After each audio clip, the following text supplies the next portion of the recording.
Where's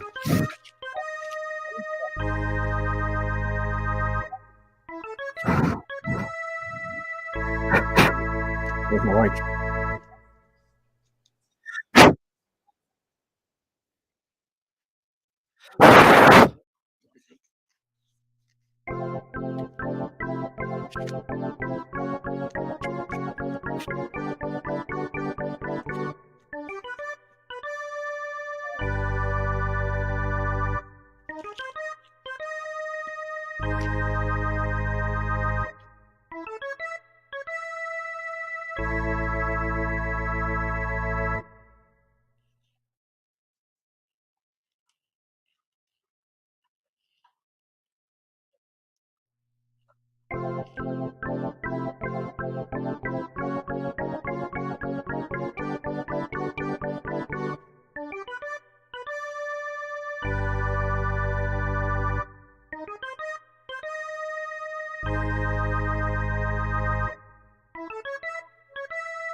Where's my back? I gotta do my background. Hold on, hang on a second here.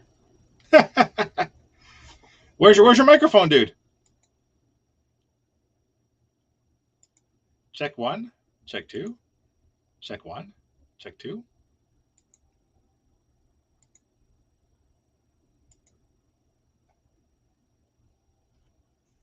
Oh, you sound better than Buck Henry there for the Blue Jays.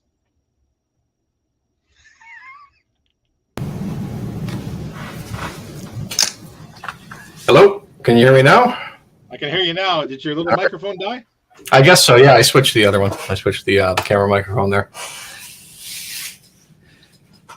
Better than Buck Martinez?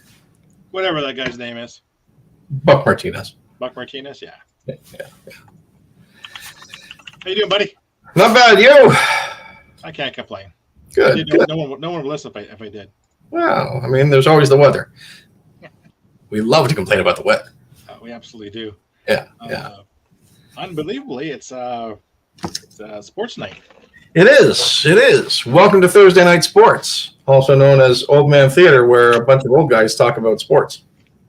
Because we are athletics. Oh yeah, I mean, when you look at us, you it just screams athletics. Lifting that sandwich to my mouth and all that. Yeah. Those 2.5-inch pythons. But we're going to talk about sports movies. And truth be told, I was an athlete in my younger days. Yes, you competed in it's not good to say it anymore, but dwarf tossing, correct? Hey, champion 3 years running in Napanee. Yeah. I can say that because I can slender Napanee. Yeah. Everyone can. Yeah. But no, in reality, I played a lot of fast pitch, like softball. Grandfather played it, father played it, brother played it, I played it. We all played together. I come from a family of natural athletes. It's no joke. I was pretty decent at it. Yep. I've got nephews and nieces that are just as good at it too, as well. It's just. I think they're better. Yeah, they're a lot better than I am. Yeah. I got one going to play Div 2 ball. Yeah. But like I said, I grew up playing sports. I don't mind them. Yeah. I'm more of a watcher now. Like, obviously, I can see from your jersey you are a Leaf fan. Yes. Here we go. Now, here's a question for you. Do you prefer hockey or baseball, or do you have no real? I have no preference. I just enjoy the show, whatever the show may be. I enjoy watching the competition, and it's nice to have sport for each season, even though hockey lasts 3. Yeah, like I think the NHL goes too long. I really do. I love it. It goes too long.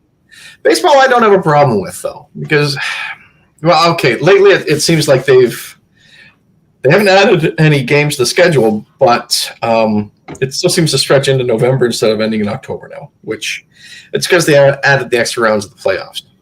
That was the most annoying kind of like. Yeah, I'd rather it was like April to October and be done.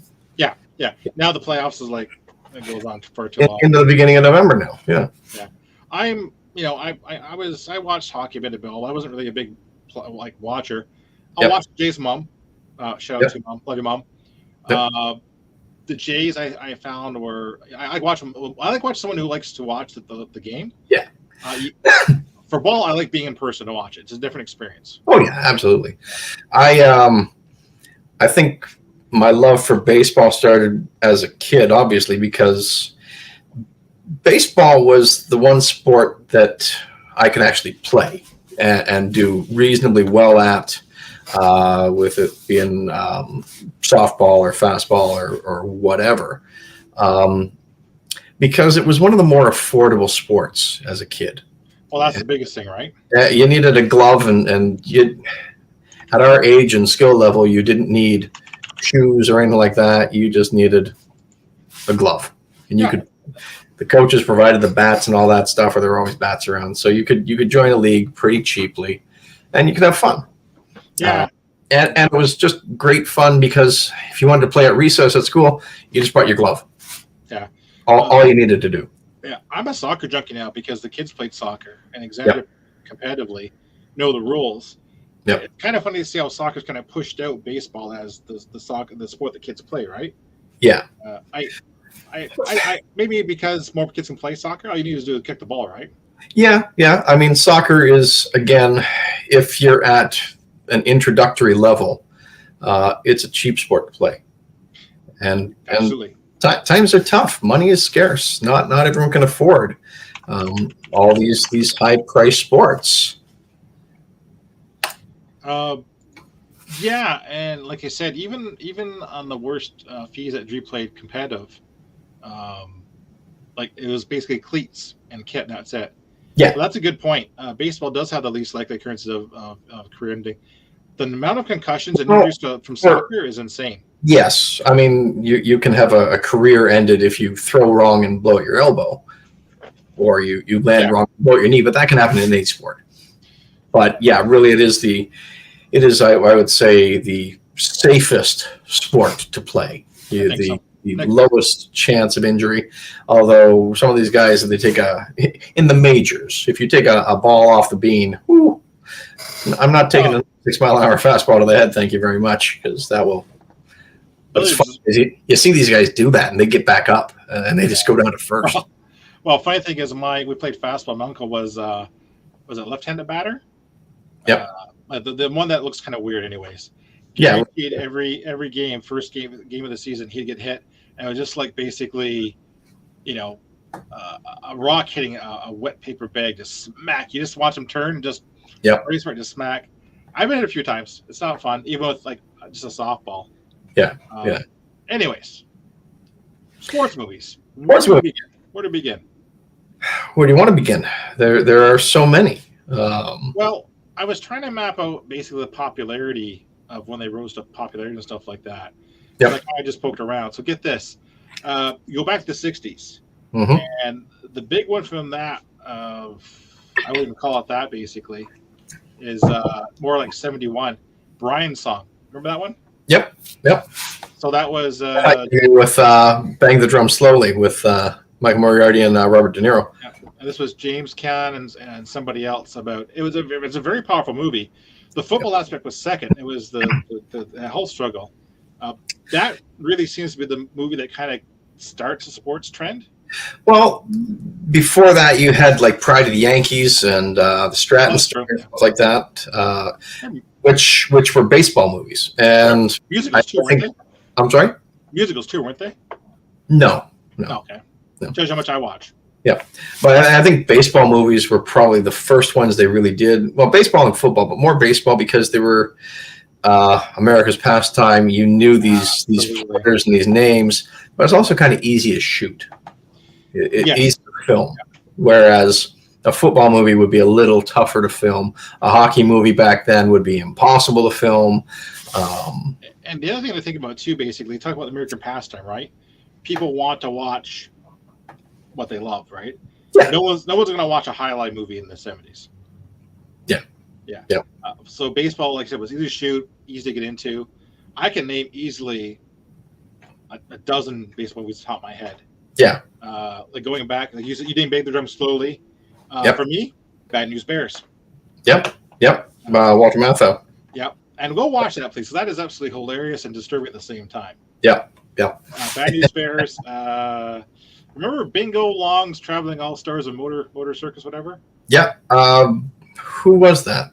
Billy D. Williams. That's right. Yep. But it started, I think, Arsenio Hall and a few other guys. Was Richard Pryor in that too? Yes, it was one of those. I'd almost call it an ensemble movie. It wasn't bad. There are a bunch of movies from back in the day that turned into sports movies, even though they weren't sports movies. Like MASH. Turned into a sports movie at the end because it was the big football game.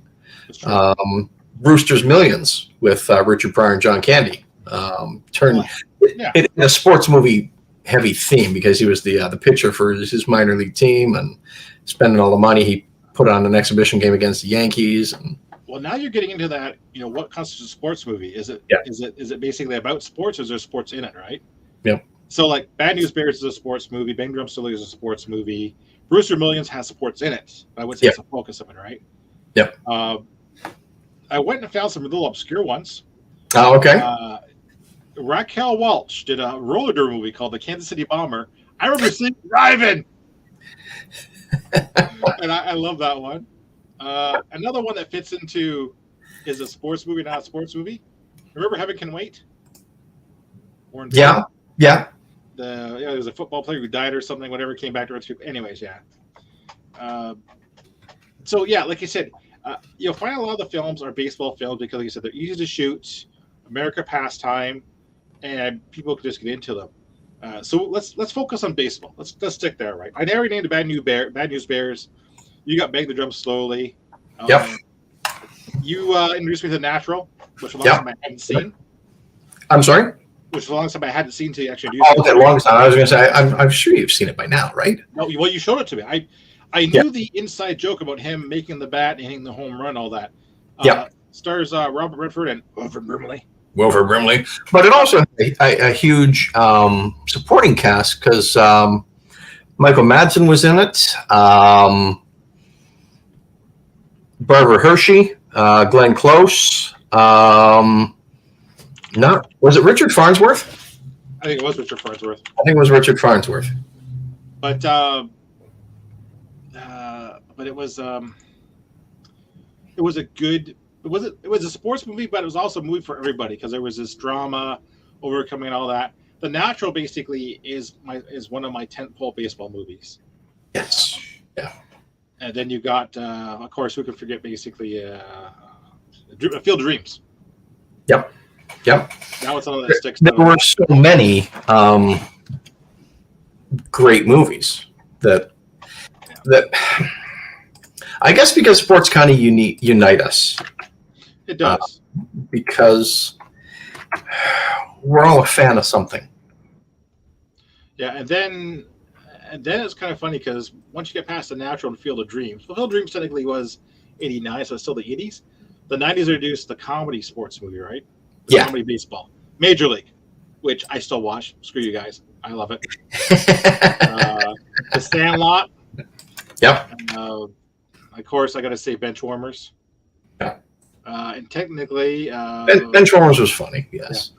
Well, then you got all the ones with the I would call them the family / kid sports movies where you've got Angels in the Outfield. Not that, but I was thinking Rookie of the Year. Yeah. And Little Big League. Yep. Stuff like that. Yeah. Mr. Baseball by Tom Selleck in the 90s. Yep. That was a wild one. And then as we got to 2000s, we start turning to dramas. So Moneyball. Yep. Trouble with the Curve, which I thought was not just dramas, but more true life stories. 42, Jackie Robinson story. Yeah, which was an excellent movie, and that movie with Chadwick Boseman, I liked it a lot, but I was worried for him because it seemed like up to that point, all he was doing was sports movies. He was a lot of sports. Sorry, not sports movies, but biopics. And I was like, I really like this guy is really good. I hope he does more than just biopics because he was a phenomenal actor. He was very much so. Yep. And definitely gone before his time. Yeah. I'll put you on the spot. Top 3 baseball movies that you like. Well, hang on a second. I'm just touching something up here because I do have a list prepared. Okay. Yeah, like you said, there was also Kevin Costner. Kevin Costner's done 2. Kevin Costner's done a lot of baseball movies because he also was heavily involved with documentaries about baseball. Yep. So he's done Field of Dreams, For the Love of the Game. Yep. And they play at the Field of Dreams field every year. Now they do that, which is really, really cool. They've built a field out in a cornfield. And he introduced it one year, so he's got he's like I said, he's into it. Yeah. Anyway. And he's a baseball fan, obviously. And again, you kind of worried there for a little bit, like, oh, is he only going to do baseball movies? But then if you want more sports movies, he did Tin Cup as well. True. Golf movies. Yeah, so baseball. Yeah. I was going to ask your top 3 favorite baseball movies. Yeah. Do you want to just go over my top 5 sports movies? Let's go for it. All right. Here we go. Oh, that's a nice store, Greg. Where can I find that store? Look at that, eh? Look at that. If we're talking about movies, we might as well get to head to the old video store and talk about them there, right? I tell you, man, that brings back a lot of memories. Yep. This for the crowd. This is the store I used to run. All right, so number 5. Okay. When We Were Kings. Wow. Documentary. What's that? Forgot about that one. Yeah. Documentary. Muhammad Ali story about the Rumble in the Jungle, which was a fantastic behind-the-scenes show. Really, really interesting. It showed you a lot of stuff about Muhammad Ali, a lot of stuff about the boxing world. Well, that was his fight against. You wouldn't know about the boxing world based on things like Rocky and things like that if that was your only exposure. Wasn't that against Foreman? Yep. Yeah, I remember watching that one. I watched that one a couple of times. Foreman or Joe Frazier? I think it's Joe Frazier. I think. Yeah. I watched that one a couple times in the. It was just good. It was archival footage, right? Yeah. Yep. Number 4. Ford versus Ferrari. I've not seen this film yet. I've heard good things though. Now you're looking at my picks here and saying, "Wow, he's picking sports that are kind of off the beaten track." Look at that. Oh, don't worry about that, man. I got my list in my head. Okay, all right, yeah. But Ford versus Ferrari was a really, really fun, cool look at. It looked good. At racing, and just the story behind the Ford versus Ferrari rivalry, about the Shelby company, about the whole thing was really good, and it had fantastic sound in the movie. Like this one was, I do wish I had seen it in the big screen on the theater, or in the theater on the big screen. Yeah, I regret that too. I'm not sure. I saw that home surround sound, and it just sounded fantastic. And it looked good too. Like I said, I'm pretty sure my dad was going to go see it, or he might have saw it actually. Yeah, I regret not seeing the theater. It had really good performances. I mean, Matt Damon I enjoy. I'm not the biggest Christian Bale fan. I'm not either. A lot of times his approach to acting just kind of, I don't want to say it bothers me, but just hearing some of the stories, it's like, I don't know.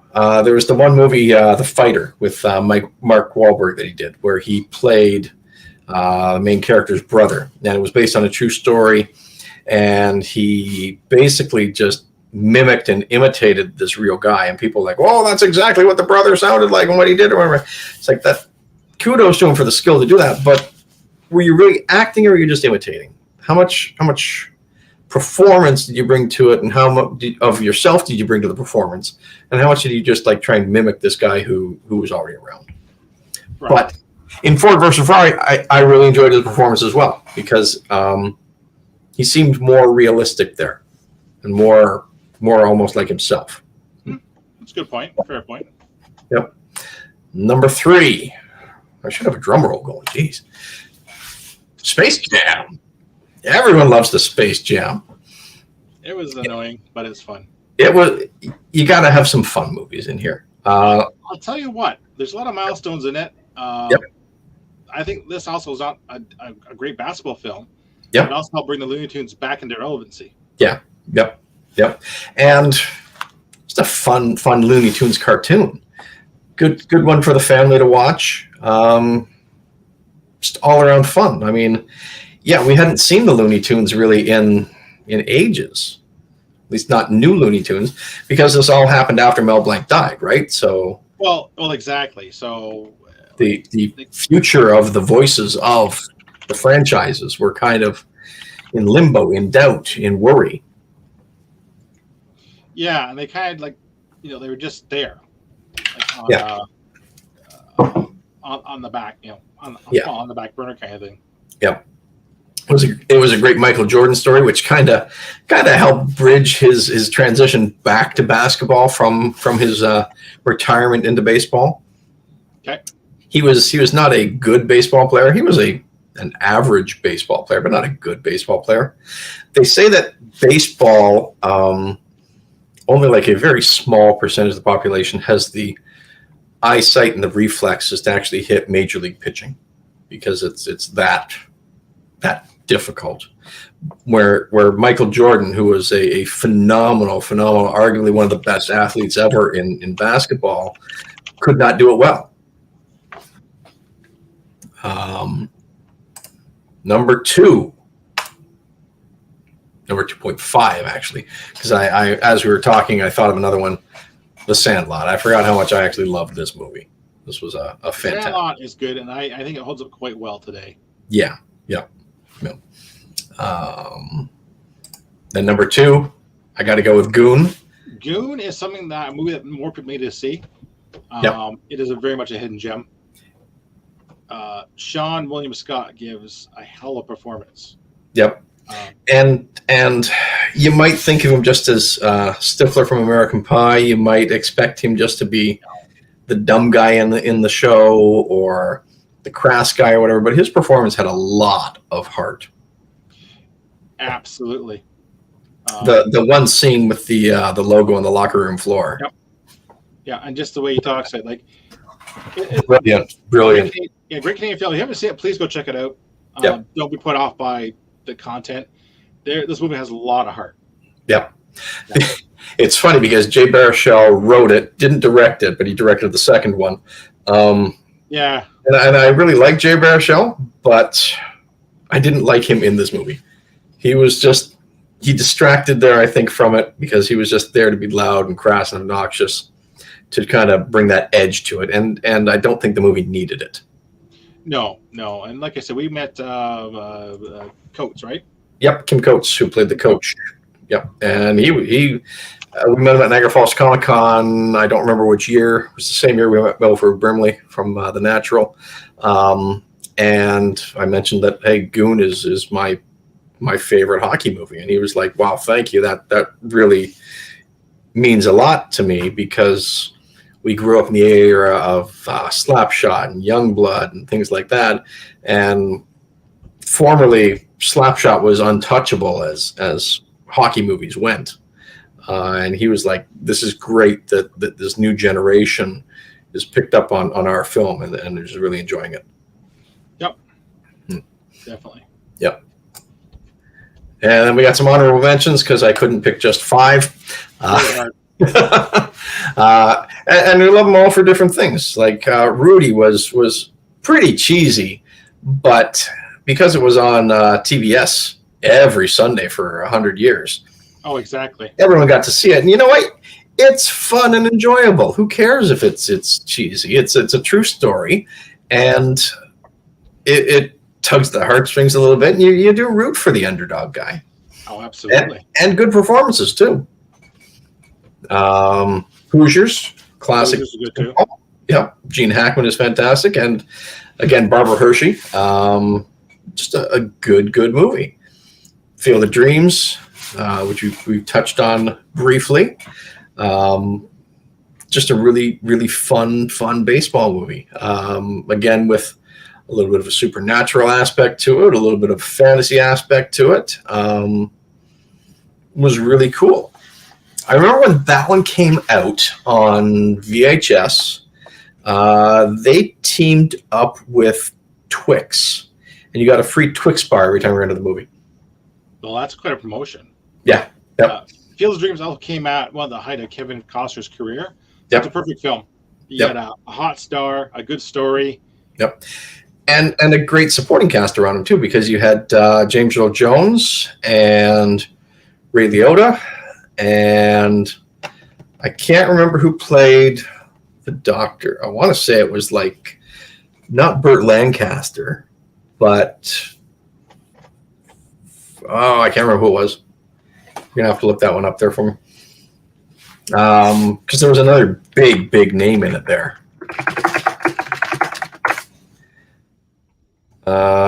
It was Burt Lancaster. Okay, son of a gun. I know my stuff still. Woo. Moneyball, another really good true story or based on a true story film. Moneyball was cool because it didn't focus so much on the sport. There wasn't that much sport in it. The mechanics behind the sport, which a lot of people didn't see up at that point, and that's what I think really sold people on it. Brad Pitt was also great in it too. There's no question. So was Jonah Hill, and I do miss and love Philip Seymour Hoffman. Yep. Yep. Absolutely. See, Bernier loved Moneyball. Everyone does. It was a 10-pole movie. Yep. I went a little off the beaten track there for my next honorable mention there with Teen Wolf for a sports movie. That's a movie that has sports in it, man. But the basketball game, was a basketball star, and his big thing was to be on the basketball team, and he started out that way, but he didn't get the ball passed to him or get off the bench really until he turned into the Wolf. I watched that movie last year. It was on MGM. Guess what? Yep. It's a 3 bourbon movie, man. It's not very good. It's not like I'm sorry. I'm trying to find any redeeming qualities in it, and I loved it because it was funny. Exactly. You had to laugh at it. I found Michael J. Fox turning into a wolf, a werewolf or whatever, more believable than a teenage girl or a high school girl who still went by the nickname Boof. True. Very true, actually. And you got the ever-lovable Slapshot up here, I see, too.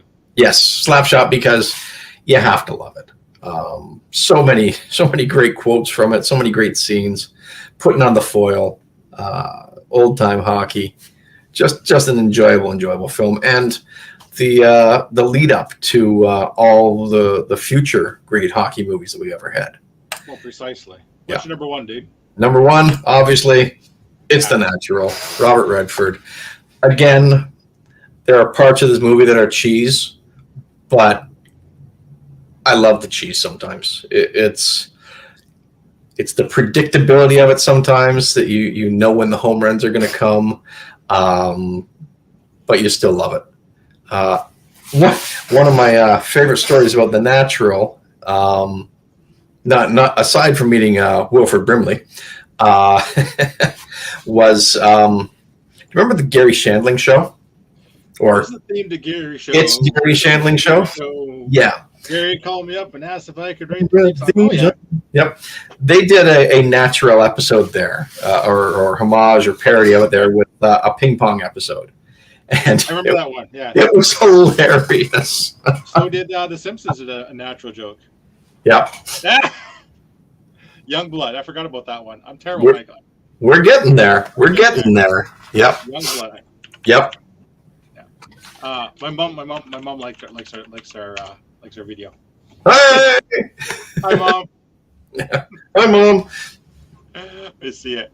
Yep. I didn't come up with a list of top 5. I'll run them off the top of my head. Natural's a great film. Yes. For me, basically, I kind of and it was great actually getting to meet some of the cast. Getting to meet Wilford Brimley was an experience, and we'll just leave it calling it an experience. That's a moment, everybody. My mom thinks we're the greatest. Yeah. Those are really good top 5 picks. Me, I kind of lean more towards the comedy side. Yep. So first off, I'm going to go with Caddyshack. Ah, yes. Golf comedy movie starring Chevy Chase, Bill Murray, Ted Knight, Harold Ramis. Yep, Ryan Dangerfield. Harold Ramis' first direct movie, didn't know what he was doing when he was directing it. Ryan Dangerfield's first movie, he hoped it would be a hit. Everybody thought it'd just be a terrible write-off. It started out with the plot being around the caddy and his girlfriend. But I got shoved aside once they saw how funny Chevy Chase was. And yep. And I still find it funny. It's stupid funny. Oh yeah. Moving on, stupid funny. Yeah. Nice hat. Did you get a bowl of soup with that too? Oh, hey, let's go to you, Judge. Yeah. I can probably quote all of Ryan Dangerfield's things out. I'm thinking those and those. Hey, play yourself something sweet. Yeah. Number 4, I'm gonna keep the comedy theme and go with Major League. Okay. Yep.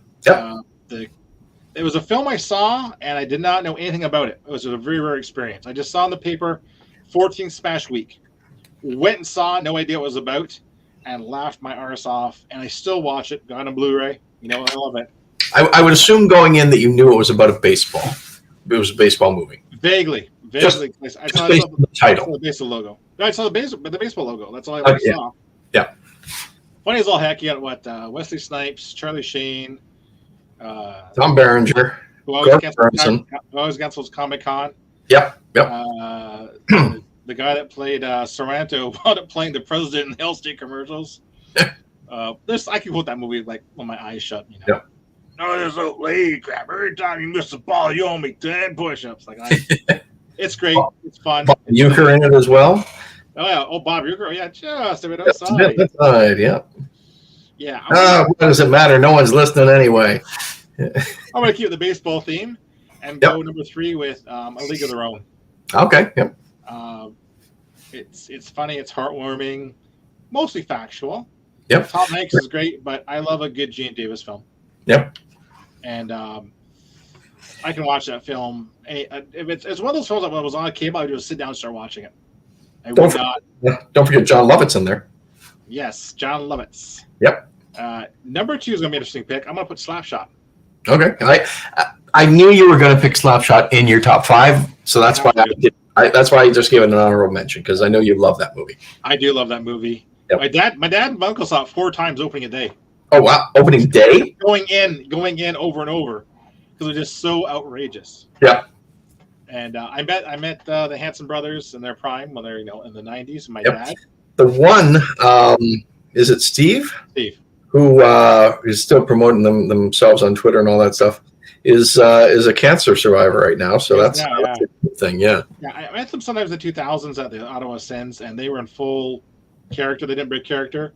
Yep. The CBC guy was. Yeah.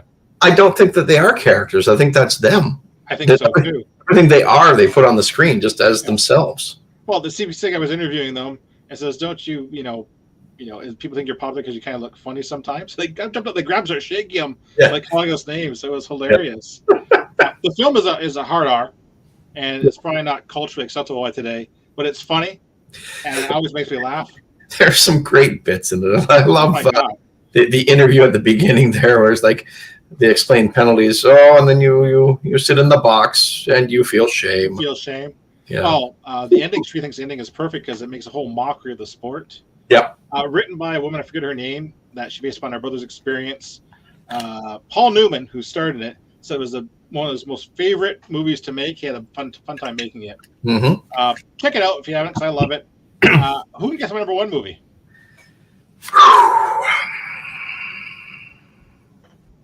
This might come as a surprise too.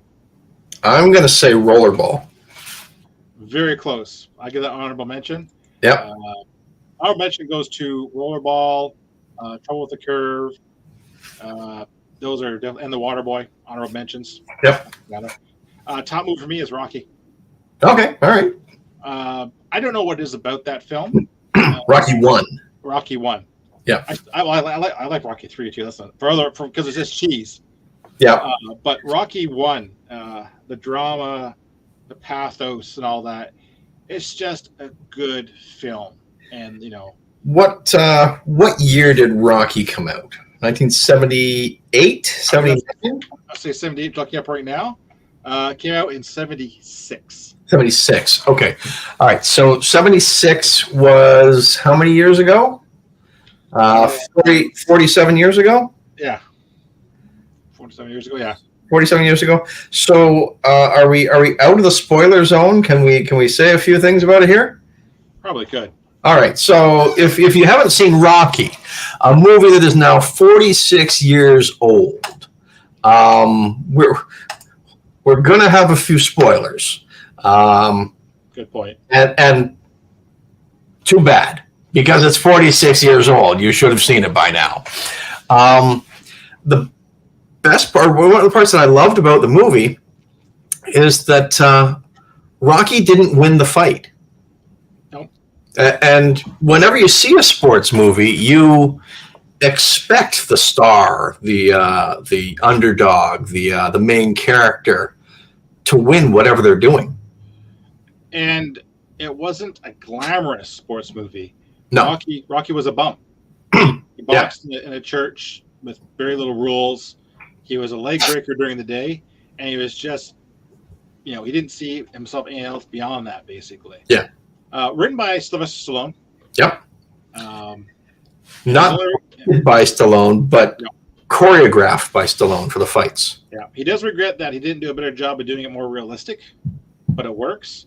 Yep. Made for, if I correctly look it up, I want to say $800,000. Yep. Stu did not believe in it. $960,000. The cast brought their own wardrobe. And it won Best Picture. Grossed $225 million.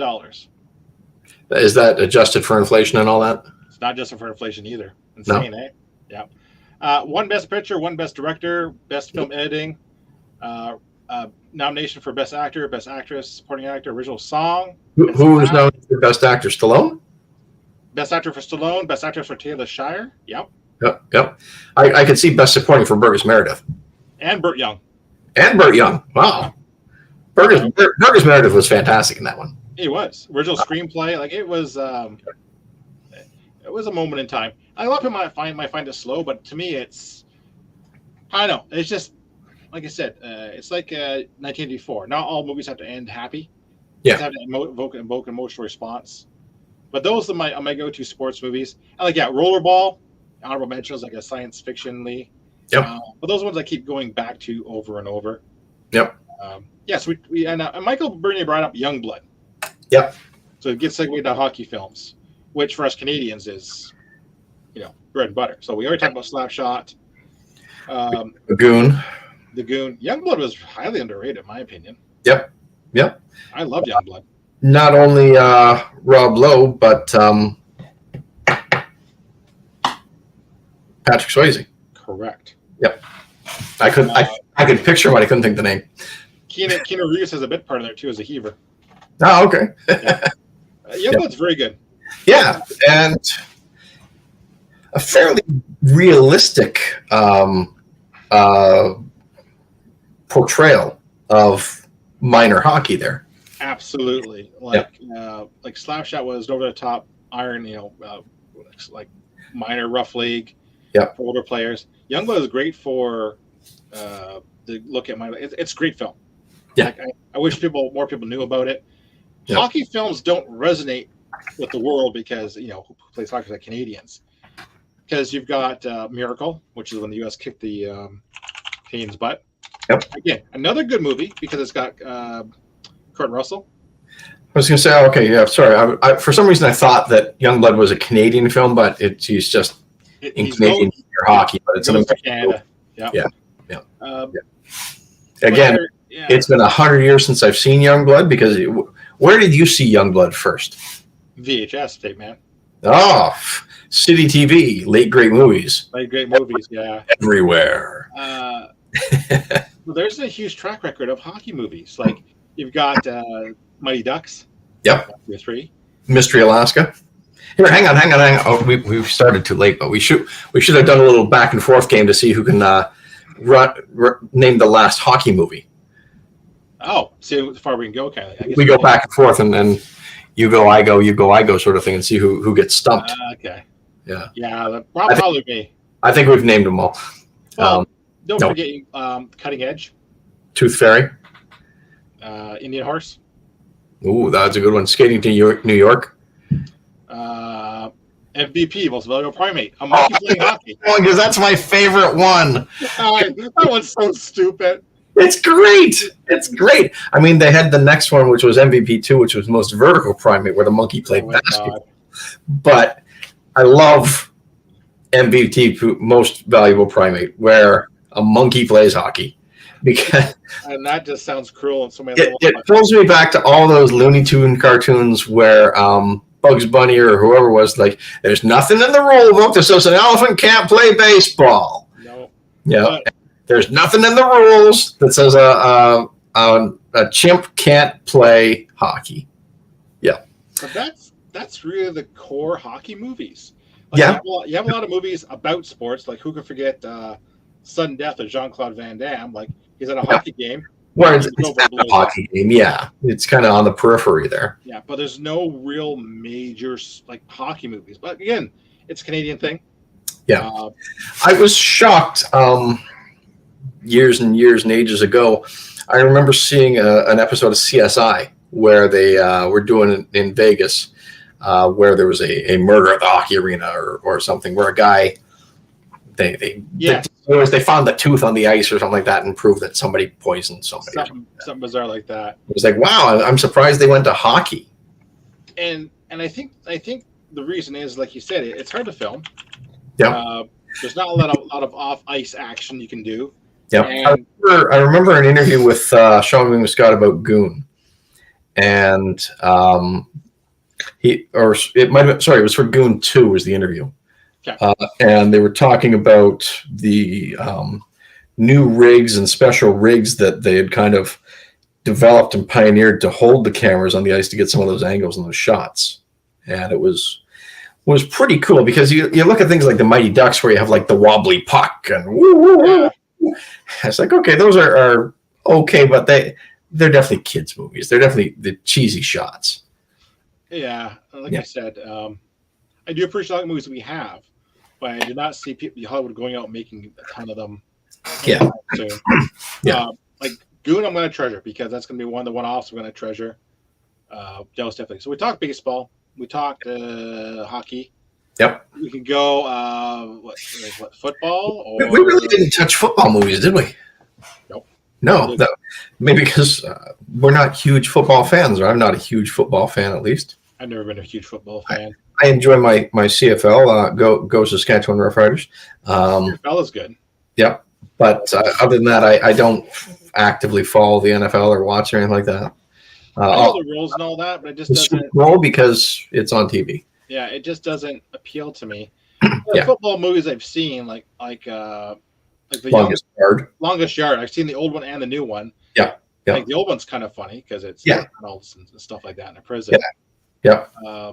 But like I don't know. I find football dramas boring. Like call me out. I find it boring. Yeah. Like Varsity Blues, Friday Night Lights, stuff like that. What about Semi-Tough with Chris Christopherson? Oh man, I forgot about that one. My funny thing is, like I'm a comedy guy, right? So you have major, like every sport has its kind of movie. You have Slap Shot for hockey, Major League for baseball. For football, they try to do something called Unnecessary Roughness, which was in the same vein as like Major League. Unnecessary Roughness or Necessary Roughness? Necessary Roughness, basically. The one with Scott Bakula, who played this old Kathy Ireland and all that crew. Yep. Yeah, it was just basically an attempt at a kind of movie. Invictus was good. Invictus was really good, and I loved some of the stuff in it there where they basically said that for those who don't know, Invictus was about the Rugby World Cup. I don't remember which year, but it was right after Mandela got out of prison and apartheid had ended and all that. But they said something along the lines of soccer is a gentleman's game played by hooligans, and rugby is a hooligan's game played by gentlemen. Yes, Invictus is a good film. Check it out. Directed by Clint Eastwood, starring Morgan Freeman and Matt Damon. Super solid. Yeah. You know what? It's my part. Sorry, I was gonna say I've seen a lot of football films. Yep. I think I've seen more of that sport film than I've seen of any other film. Yeah. I was going to say, just with touching back on Invictus for a second, I love how it came out umpteen years later, and it was recorded history, and you knew what was going to happen. But Eastwood still managed to slip in some suspense there for me. Oh, yeah. Because there was one scene as the people are all milling about and heading to the stadium where they just showed a guy walking up to the crowd where he had like a briefcase in his hand. It was kind of stood there. They have a little shot from below and behind him where you don't see the guy's face. You just see this briefcase going down. And then you disappear. It's like, holy crap. Was there an assassination attempt on Mandela at that game? I don't know. Like, could that really happen? That really piqued my interest there. But I don't know if it really was, if there was an attempt or anything like that. But I don't know. Like, but wow, this recorded history movie where I know the outcome, I know who's going to win the game because it's a true story, still managed to have suspense for me, which was, I thought, good. Top notch. Yeah, like I said, I'm thinking of the films I've seen. Like all the football films I remember are obscure, like The Replacements, where Keanu Reeves leaves the replacement player. And I want to say Gene Hackman was in that one as well. He was actually as the coach. Yeah, he was the coach. Yeah. Waterboy, of course, is comedy. Yep. Remember the Titans drama with Denzel Washington. Yep. We Are Marshall. We Are Marshall. Yep. Night Lights. Yep. For some reason, I liked Blindside. What's that? Blindside with Sandra Bullock there. Blindside, another good film. Yeah. Another based on a true story. Any given Sunday sticks in my head. I think I liked it when I saw it with Al Pacino. The team. Yep. And Cameron Diaz, right? Yeah, but I can't recommend a good football film. I'm sorry if you're a football fan. I cannot recommend. I would recommend, well, Blindside or I guess Rudy if you're looking for some dramata, but Last Boy Scout. With Bruce Willis, yeah. Yeah. Do we think? Here's another one that I'm going to throw out. There's a pseudo baseball movie, The Naked Gun. Hey, it's Enrico Palazzi, man. Oh. I hate to poop on football movies, but I tell you, man, I'm just not a fan. Yep. Quickly threw me off. Again, if you're not a diehard fan, they're kind of hard, I think, to write or to make interesting to the masses. Football, I would say, is a polarizing sport. You've got millions and millions of diehard fans who watch every moment of it, breathe it in, soak it up, drink it up, day in, day out. And then you've got people that that's football, I don't care. Yeah. What are interesting are some of the movies and shows they've made about fantasy football. That is interesting. Yeah. Fantasy football has become almost as big as football itself. I'd say bigger because everybody feel like they can participate in picking those players and picking the best team. Right? Yeah. Armchair coaches. Yeah. Shoot. What was that the Roy Schneider film where he's being stalked about baseball? He was a detective, wasn't he? Yeah. And there was the fan. That was Wesley Snipes and Robert De Niro. What was the one with Night Game you're thinking of? Go watch that, folks. That's a good one. A good drama. He was a detective tracing or tracking a serial killer who only killed on, I want to say it was nights when the Houston Astros played the night game and won. You gotta watch it. It's actually pretty decent. And well, back at the time there weren't that many kills because the Astros weren't very good back then. I think my day wants to go outside. Isn't that right, Sapphire? Yeah. Isn't that right? Hey, Sapphire! Hey, Sapphire! She can't hear me because you got the bloody headphones on. Shout a little louder. Maybe might be able to hear you like 600 kilometers away there, buddy. Put the dog on the screen. Everyone wants to see the dog. She's laying down having a snooze now. She's bored now. Oh, jeez. So we covered the major sports, right? Like football, hockey, baseball. We can kind of get the obscure sports. Yep. Like Whip It. Drew roller derby. Huh? Roller derby. I love roller. I love Whip It. Yeah. Yeah. Whip It is a very good drama. That was Drew Barrymore who directed that one, right? And produced it. Did she write it as well? I would say she did, or co-wrote, or she did want to star in it. Yeah. But she couldn't get funding for it unless she starred in it. Hmm. No, screenplay by Shonda Cross, and she directed it. Okay, yeah, I knew she directed it. Yeah. Yeah, she didn't want to star in it, but she couldn't get funding that she did. Starring Elliot Page. I love it. Yep. Dodgeball. If you can dodge a wrench, you can dodge a ball. What about basketball? Basketball was absolutely with the South Park guys. Absolutely still funny. The first time I saw that movie was at your place up in Ottawa. I know, right? After we closed out that video store in Cornwall. I know, yeah. Brought back all the product. And we watched it at your place. Dodgeball is great. I recommend Dodgeball. I recommend basketball. Whip It is a good drama. Interesting drama. Like rollerball. Rollerball. Not the new rollerball, but the original rollerball. The 1970s rollerball starring James Caan. Basically, it's a sci-fi future America. Corporations rule. No one can be an individual. The game, they call it, distracts everybody, which is steel ball whips around this large oval track. Guys on roller skates and motorcycles pick up the ball, score. Very violent. Quite the statement. Trivia fact about that game: the cast played rollerball between takes. Here's a confession. Okay. I've watched a lot of tennis films. I don't know why. I have not. I don't know what it is. I just get stuck. A lot of I've watched on the on planes. So the most recent one I watched, Battle of the Sexes. Yeah, that was Steve Carell, wasn't it? And Emma Stone. Recapping the Billie Jean King and what's his face saying that men were better than women kind of thing. Yeah. Not a bad film, but it captured a piece of history. Yeah. Wimbledon with Kristen Dunst. I saw that one again. I don't know how I saw that one, but again, I saw that one. Borg versus Macro. Like I said, I've seen a lot of stupid tennis films. I don't know why. And I even watched Bobby Riggs was the tennis guy. Yeah. And I watched King Richard, which was okay. Yeah. So I've watched 4 tennis films. I have seen none of those. Did Will Smith deserve the Oscar for King Richard? God, no. No? God, no.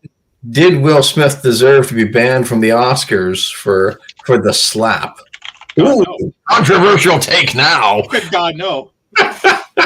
If someone's going to trash talk my wife, I don't care who's watching. They're going to get a fire across the face. But does he deserve to get banned from the Oscars? The 10-year period. For his role in Aladdin, absolutely. Oh, okay. Oh! Keep your out of your. I know. Yeah. Yeah, like you said, it's kind of funny. You start getting. I joke about Highlight. You know. Yep. You know what? What was your first experience with Highlight? Where did you first encounter it? Florida. Did you actually see it, or? Yeah, I don't know why my uncle took us out to like a bar or drinks or something, and there was a highlight court, and guys are playing highlight, and I'm watching them play highlight. I have no idea what I'm watching. The first time I ever heard of the sport or saw the game or whatever was on an old episode of Hunter, way back in the 80s with Fred Dryer. Yeah, and then Tron mimicked it with one of the old Tron. Yep. But it's a dangerous sport. That ball goes flying in at significant miles per hour. Yep. Absolutely, like insanely speed. I've seen a crazy amount of curling movies. I've seen one. Okay, on three, name your curling film. I think I've seen all of them. 1, 2, 3. Men with Brooms. Yeah. Starring Paul Gross and Leslie Nielsen. Yep. And was it Sarah Polley as well? Let me see here. No. Parker. Molly Parker, sorry. Yep. Directed by Paul Gross, written by Paul Gross. Yep. And it was a fun movie. It was a good movie. Yep. I've become a curling fan over the last umpteen years. I don't mind it. I do not know how the game is played or any of the rules, but I love watching it. I actually know a lot of I don't know why I learned all the rules. I think I was watching during the Olympics. I watch it during the Olympics. I watch the Briars. I watch all that stuff. But my question is, like, if I were to play curling, I would just want to go second so that you could just blank every end and then just get to the last end and just leave one on the end and win. Well, like, there's more. I understand why they can't just do that. I'm sure there are rules that prevent it, because otherwise the game would be pretty ridiculously boring. It would all end 1-0. There's a very scoring nuance to it. It's not as simple as we think it is. There's a very much a nuance to it, which is makes it exciting. Yeah, I don't understand the rules of the strategy, because otherwise, but I love watching it. Men with Brooms did not go out the box office, but it was only released mostly, in Canada. It says here 215 screens, which is like a tenth of what it normally gets. Yep. It does have a cult following on DVD. It's not for everybody, but if you want a fun slice of Canada, give it a look. That's for sure. Like I said, curling films, tennis films. We've touched on what's it called? Dodgeball and some of the other more obscure films, rugby. Rugby is gaining popularity, even though there's no major North American. Well, doesn't seem like there's major North American coverage of it. Okay, I got one for you, Switz. Okay, name me an arm wrestling movie. An arm wrestling movie. Yep. Hang on a second now. I'll give you a hint. Let me turn my hat around backwards, and we go over the top. You got it, man. Yeah. 1987, starring Sylvester Stallone. It was an arm wrestling movie, basically. Yep. Budget $25 million. The Grizzlies and the Crooked Arrow. Oh, that's my sister coming in hot. I know you, man. I don't know what that movie is. Okay, I'll give you a chance there, Switz. Knowing my background, my culture. Yep. What do you think the sport would involve? I'm going to guess that was lacrosse, because I was going to ask if there were, just like Michael Bernier here, if there are any lacrosse movies out there, because I think that would be a very interesting one to shed some light on. Lacrosse has become very popular in the States with the collegiate scene. Yeah, the Grizzlies. The Grizzlies is a good one. Yep. It is a Canadian sports drama, believe it or not. Yep. But it's based on a true story. It's about a youth lacrosse team that was set up to deal with the youth of youth suicide up in Nunavut. Yep. Has a very interesting cast. Stars Will Sasso. Yeah. He's done a lot of interesting things. Yeah. If you haven't seen it, please check it out. It's like, you haven't got too many lacrosse movies. Crooked Arrows. Oh man, it was funny. Starring Brandon Ruth. North American lacrosse team making its way through prep school league tournament of Skinny. I think I remember that one. Yeah. It had a lot of hype. Yeah. When I saw the comment there, I thought Grizzlies and Crooked Arrow was the name of one movie. No, it's two. Like Grizzlies is a good drama. Crooked Arrow is good. Or something like that. I check it out. Like it's an obscure sports film. A good pick, Mouse. A very good pick. Thanks. Yep. We're talking about over the top quick. Yeah, Stallone, arm wrestling. How about all the wrestling movies? Oh my God. No Holds Barred. The Wrestler with Mickey Rourke. So No Holds Barred basically was a WWE property, right? Yeah. It's to get like the Hulk Hogan on the screen. It's funny, making a fictional movie about a fictional sport, fighting Zeus, played by Tiny Lester, who actually came to WF but couldn't wrestle for a bit. Yeah. What was Hogan's character's name in No Holds Barred? Oh, shoot! I know his finishing move was the double axe handle. I gotta look it up. Rip Torn, I believe, or Rip something. Was it Rip Tide or Rip Torn? Probably Rip Tide. No one knew you. Rip Thomas. Rip Thomas. Yeah. That's a lame name there, Hogan. It's not worth watching. It was an 80s. Remember the chants of rip. It was an 80s commercialized film, but on the other side of the spectrum, as Greg mentioned, The Wrestler, fantastic drama showing what happens after the show is over.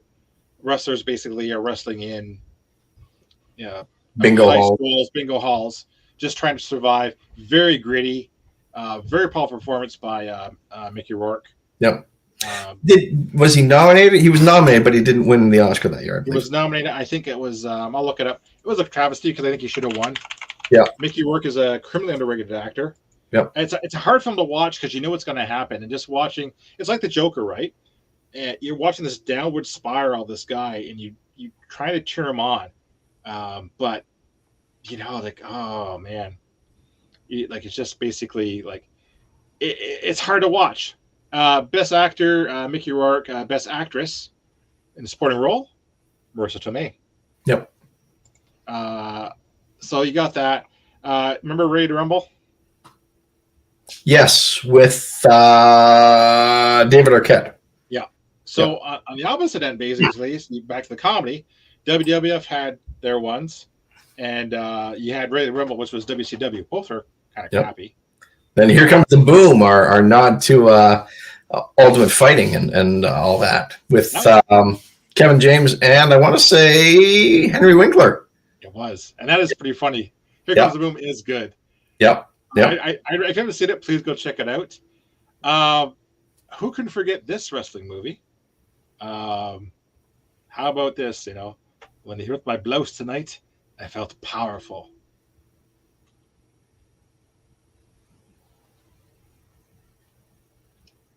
Another hint made by the same guys who made Napoleon Dynamite. Starring.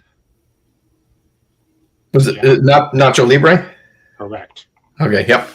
What was the one with the Big Show where he played the wrestler who was not quite up to mental speed, but lived in like the church or whatever, and had to like wrestle to save the nun's house or something like that. Holy crap, man! That's a really obscure one. I'll look that up. I don't remember that one. I can picture the cover with him standing there on it. I remember Nacho Libre being popular. Yeah, like that. It has to be something different.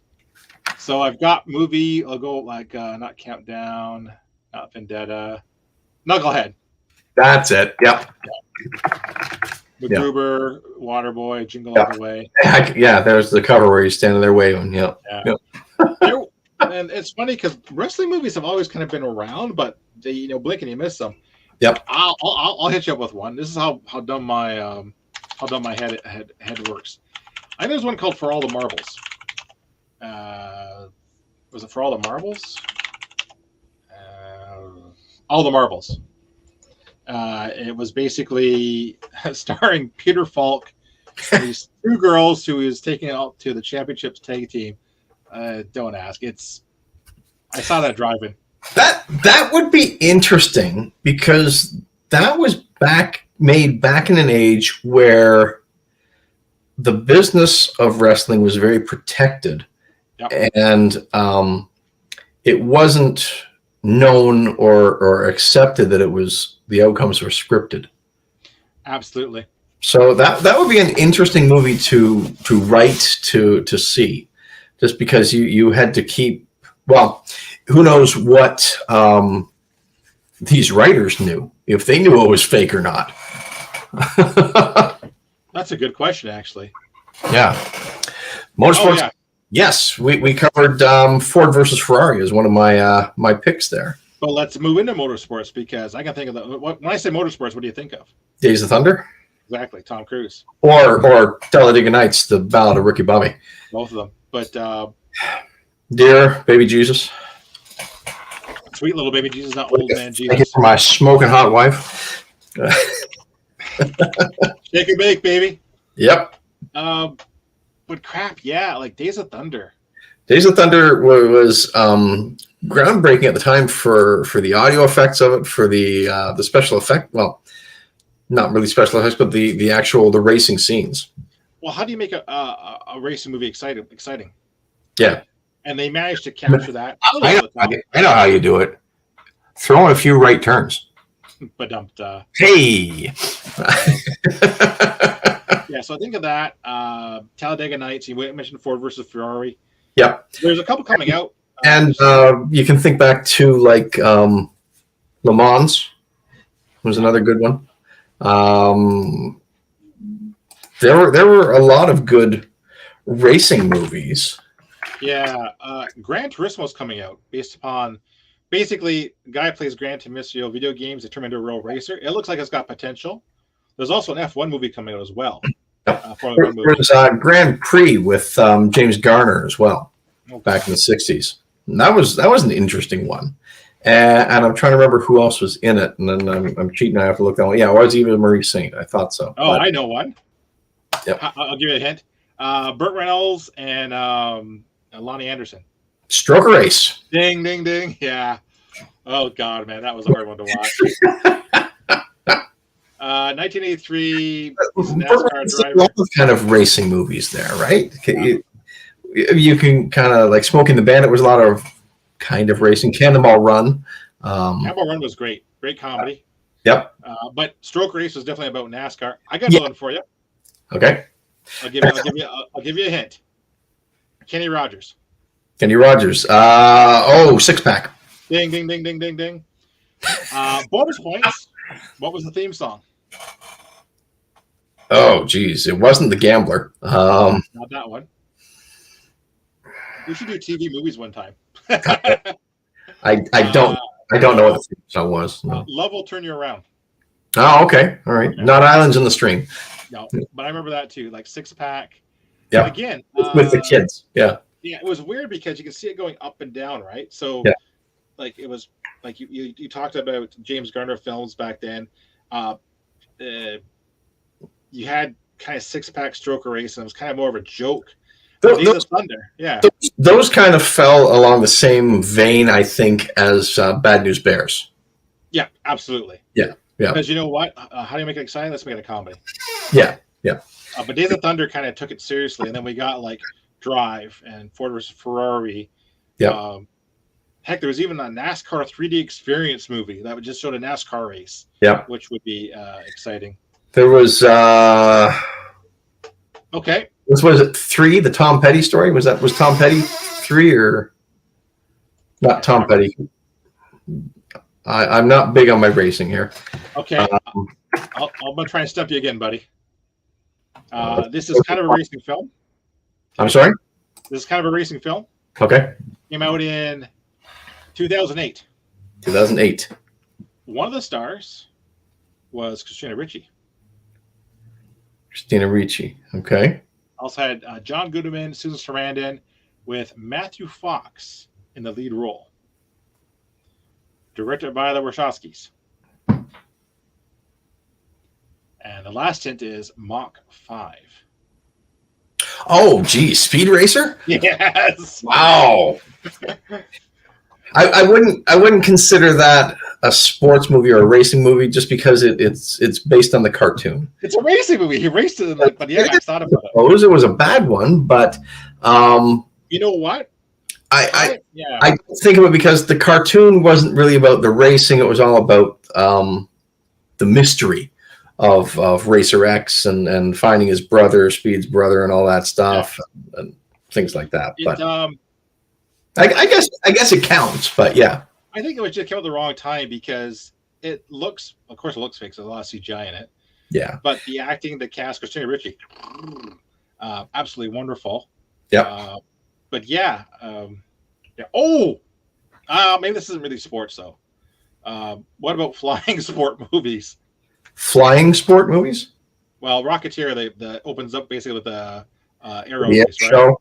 Right? I don't think so. No. If we go back to what else we got? Fighting movies. Oh yes. Or wrestling movies or whatever and all that stuff. What movie do you think of when I say Right Turn, Clyde? Oh, Every Which Way But Loose. Yes.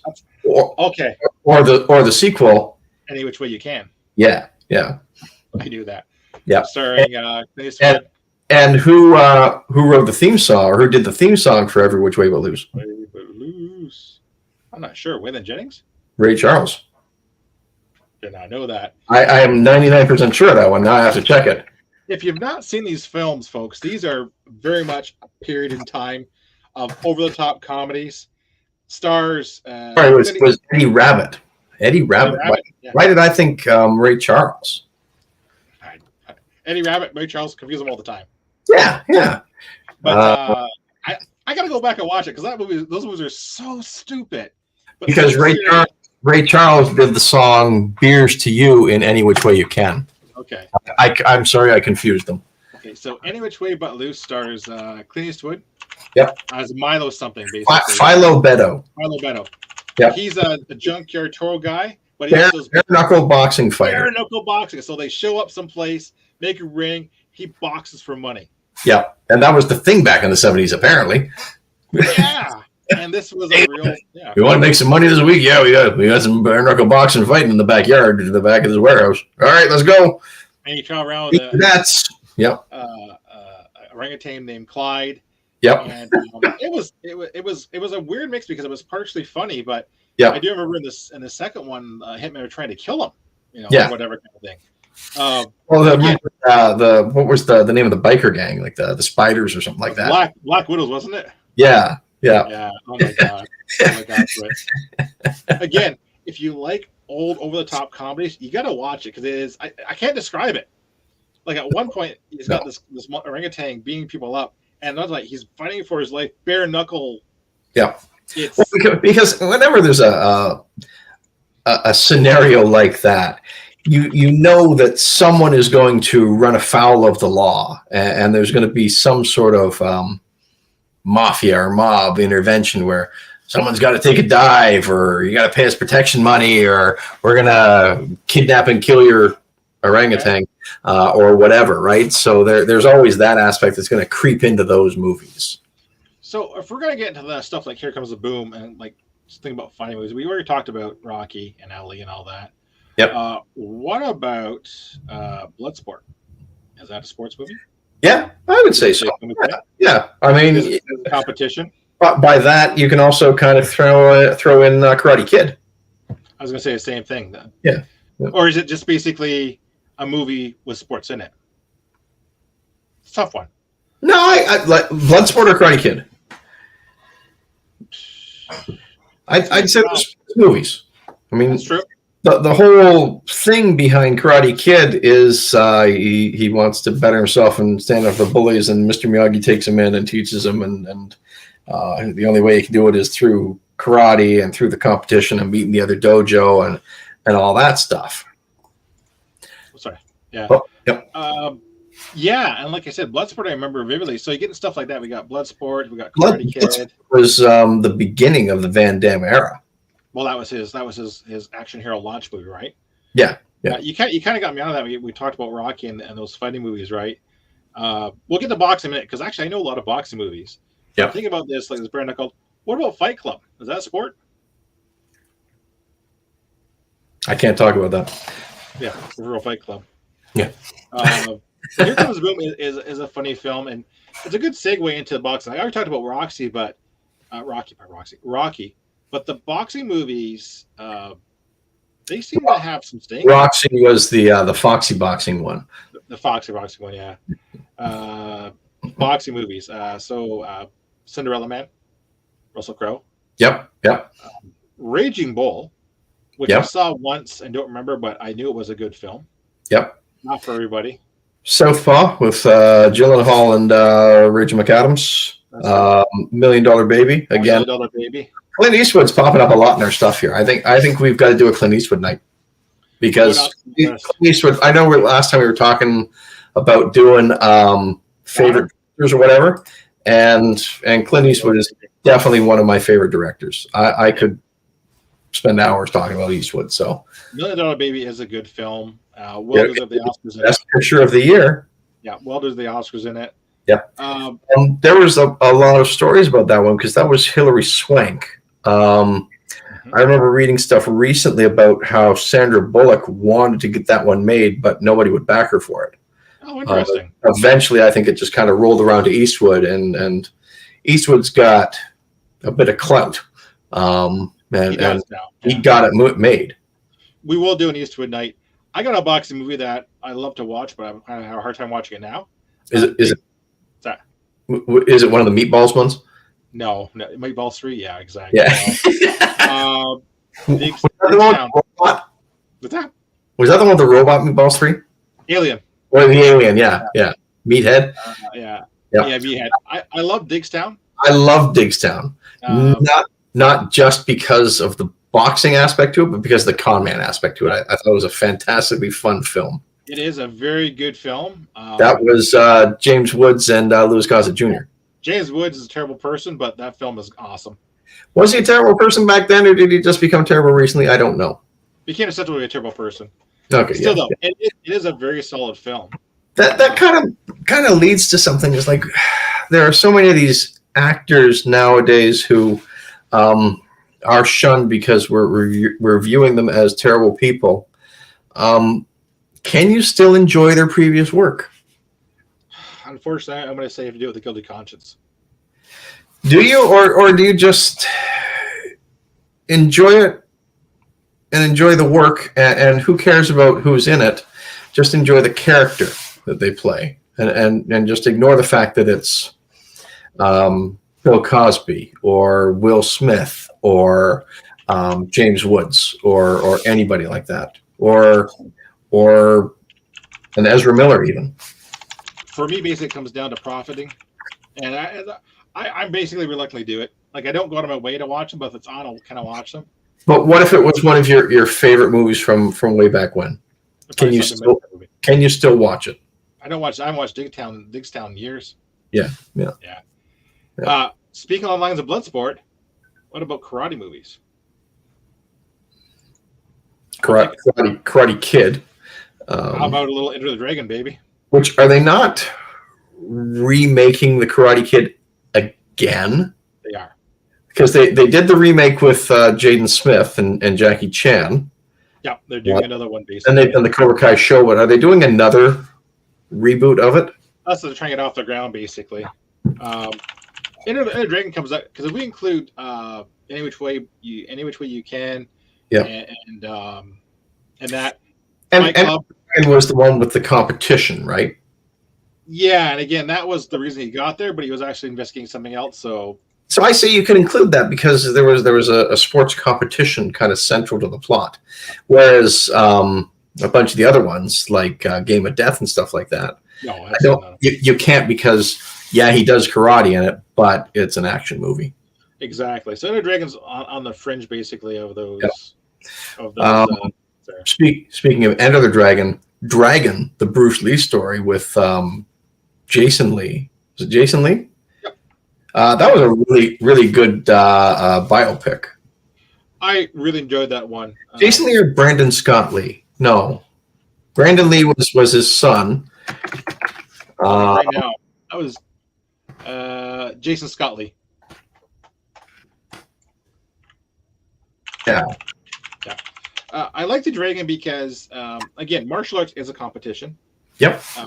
And Bruce Lee, like I said, he came to America and had to prove that his system was effective.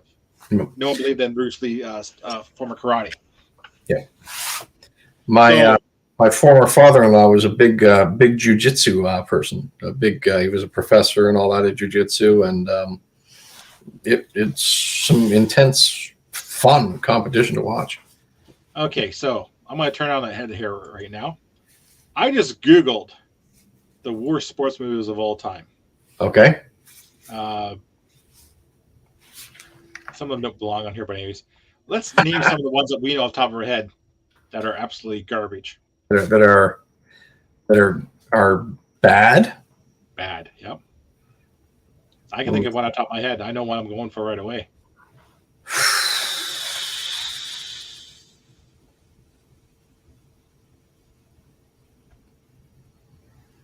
Well, Rocky 5, yeah. Rocky 5. Yeah. Sucks balls. Yeah. Sorry, folks. It is a terrible film. If we go back and just kind of rate the Rocky movies one at a time, Rocky 1 was fantastic. Ding. Classic. Rocky 2 was kind of a disappointment that it was made, because at the end of Rocky 1 they said there's going to be no rematch, and then Rocky 2 comes out a few years later, they have a rematch, and the rematch kind of spoiled the joy of the first one, where again, as we said, Rocky didn't win in the first one, but he does win in the second one. Yeah, I don't watch Rocky 2. I watch Rocky 1. No, oh, sorry. I didn't mean to ruin it for you, but he won. Yeah. Again, 40 odd years old. Spoilers are off the table. Rocky 3 is pure 80s cheese. That's why I watch it. Rocky 3 was yeah. Hey, Rocky 4 I thought was total Americana pump the chest cheese. But it was still a lot of fun to watch. It was, but man, talk about taking the American flag and rubbing it in your face every 5 minutes. Right? First, Apollo Creed dies. Spoilers. Yeah. Drago, I must break you, whatever, right? Yeah. Yeah. So it was at the height of the Red Scare. So yeah, and then we get Rocky 5, which Rocky 5 with Tommy Machine Gun. Oh my God! I just think about that film. But it started. Or it opened like moments after Rocky 4 ended. It did. Right? I can't stop shaking. And then he realizes like he's got Parkinson's or something like that from the blows to the head or whatever. Then Rocky 6. Rocky Balboa, right? Rocky Balboa. I thought it was a return to form. Was a return to form. Thought it was good. Yep. Again, Rocky doesn't win, which was very realistic in that one because he was like 60 odd years old. But there was an alternate ending where he did win. I saw it. He won on points. Yeah. It just totally ruins the ending. I was a little surprised that Stallone's ego didn't go with that version of the ending. Just, you know what? Just because Stallone at that time period. He does have an ego, but the guy also has a really good eye for what makes a good movie. Yeah, but then he made another Rocky movie after that. Well, no, it went to Creed, right? No, there was one more after Rocky Balboa, wasn't there? I looked it up. Not so. It says no. Okay, all right. I thought one. Yeah. But here's trivia for you. Yep. You know what he had to do to get Rocky Balboa made? I'm not going to answer that on camera. He had to commit to Rambo 5 or whatever. Oh boy. Oh, it was just called Rambo, wasn't it? Whatever. Yeah. The suit goes, well, you made Rocky Balboa, but you got to give us a Rambo film. He's like, yeah. Oh, okay. Yeah, I can do that. Yeah. I haven't seen any of the Creed films. I guess 1 is good, 2 is okay, and 3 is a pass. So did 3 actually come out already? It did. Okay, that one just went completely under the radar. Well, Balboa left the project due to create differences at that point, and so be it kind of thing. So, other bad sports films. Do you remember Ed, starring? Oh, geez, Matt LeBlanc. Matt LeBlanc. And a monkey playing baseball. Yep. Yep. I guess I apologize to all the zoologists out there where there is a primate involved. I'm going to 99% of the time call them a monkey. It's pretty bad because I guess it's supposed to be a family film. What was it? A monkey? It was a monkey. It was a chimpanzee. Okay, all right. So chimps are different than monkeys, but we're just going to generally call them monkeys. I guess in one part, these goons actually torture the monkey. What? Yeah, I said, yeah, not just some friendly family animal abuse. And he winds up in a human hospital. It's like, skip it. Here's a film. Because the monkey struck out too many players? I probably. I assume that the monkey, when the monkey pitched, they were playing with like American League rules, so there's a designated hitter. Because I hope so. How would you get the monkey to hold the bat? I'm not going to watch it. Here's what I missed: Caddyshack 2. That was with Jackie Mason and Chevy Chase, and because Ted Knight was dead at the time, wasn't he? Or was Ted Knight in? No, he's out, and Dangerfield pulled out. Yeah, Dan Aykroyd played the part of the Bill Murray type part. Yeah, that was... Chevy Chase still came around for a paycheck. Yeah. Here's another one you probably don't remember. Do you remember a movie called Gymkhana from '85? What?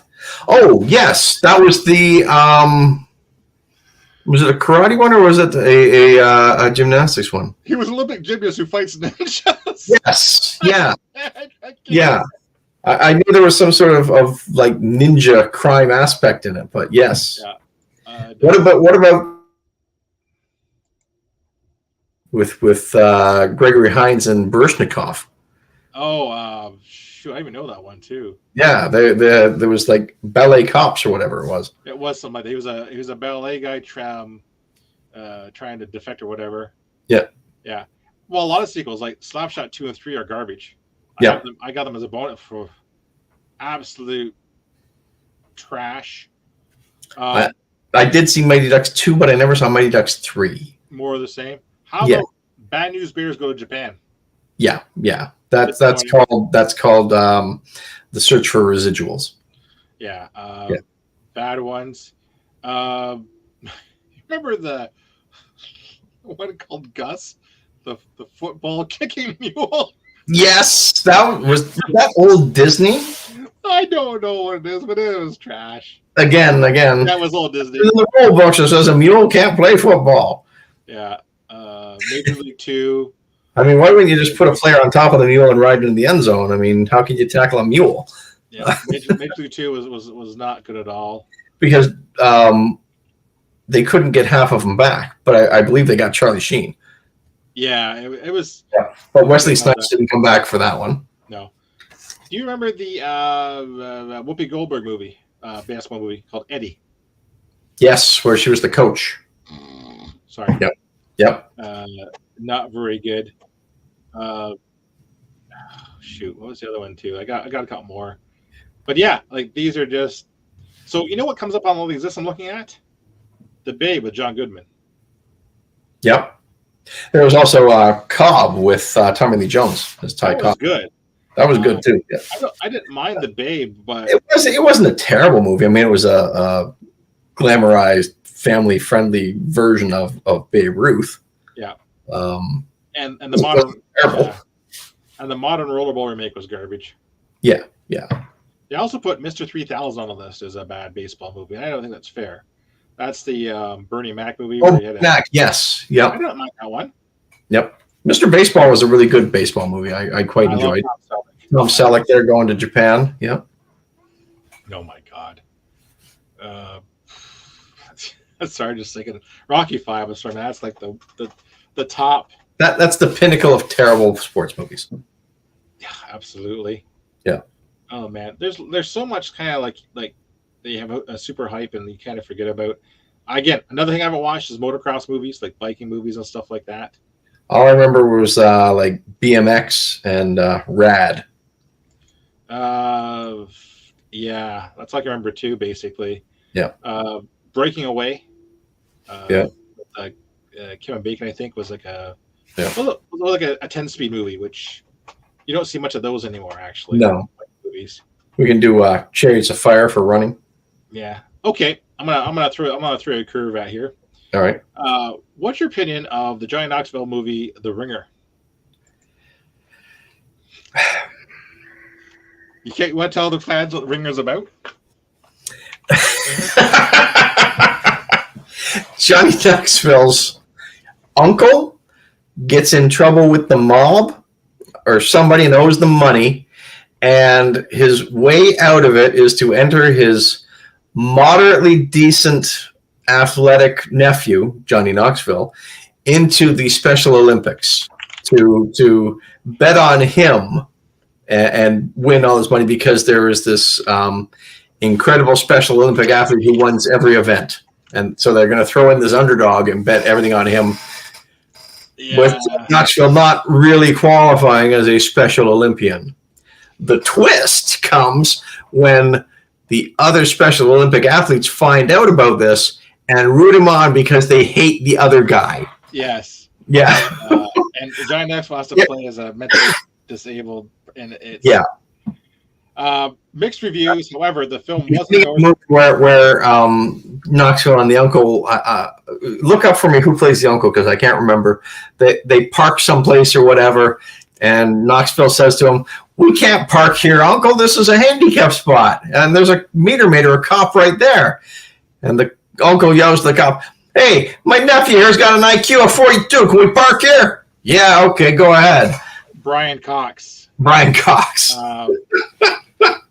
Mixed reviews, but praised because the positive depiction of the it was funny, and yeah, it didn't really make light or insult any of the handicapped or challenged athletes or performers. I want to say that all the people who played Special Olympians were handicapped actors. I'm going to check it out because that's what they said, but I'm not sure. I'm pretty sure, because otherwise, I mean, I think they would have gotten roasted alive. Well, the Special Olympics did endorse the film. Okay, yeah. I gotta say, I enjoyed it. It did. It took 7 years for the film to get made. It was for a lot of people who thought Johnny Knoxville was just a stunt pony. To see him do that and a few of the other things that he had done, kind of showed that he was a pretty good actor. And I applauded Knoxville for his career path, that he used the Jackass stuff to kind of get his face out there and get recognized and get known. And then he branched off and did other roles and did some not a lot of heavy lifting stuff, but he did some pretty good, decently dramatic or well acted roles. A lot of the cast was handicapped. Yeah. One part of the film, please go look up YouTube. The evil, good-looking guy does something, and they don't know why they're late coming back. And he said, "Well, we had to stop for ice cream." One of the actors burst out, "When after we stop for ice cream," like ad lib, because like that, you see Johnny Knoxville in the back trying to laugh his butt off, like, and it was totally unplanned. He just kept going. There is actually a recent film that Sri just watched. I was contemplating it with Woody Harrelson along the same lines, called Champions. Yes. Okay. Yep. And I've heard good things about that. He winds up coaching some developmental. He was an NBA coach, gets kicked out, does community service, has to come out community coach these Special Olympians, basically. Pretty positive response, 60% Rotten Tomatoes. Sheree said it was cute. I would take a chance on it because Harold can make anything good. There was also one. I can't remember which one it was. If it was about a coach. I can't remember if it was John C. Reilly or if it was I can't think of his name. Son of a gun. The bald guy from Hot Tub Time Machine. Rod somebody, yeah. Rod Corddry. Gotcha. Yeah, Rob Corddry. and he was like a coach, and it was a really good movie. Was it a drama? I'm sorry? Was it a drama? It was a drama, but a comedy drama. It, geez, I want to say it began with like a W. It was here's how I remember things. It was towards the end of the new release wall. So Well, surely was it Walk Hard or no, or Wreck-It Ralph. No. I'm looking it up here. It's gotta be Rod. I don't see anything that jumps I out. think it was Rob Corddry. Once I see it, I'll know it. Bear with us here, folks. Yeah, like sometimes you get those comedic actors doing great jobs of that. It's probably Rob Corddry. Oh, Yep. I know a genre we didn't cover too. Sport. Okay. Soccer. Yes. Yep. What's the first soccer movie you think of? First soccer movie I think of? Jeez. Ooh. I can think of 3. I can't off the top of my head think of any. Well, Bend It Like Beckham. Bend It Like Beckham. Fever Pitch. Fever Pitch was a baseball movie, I think.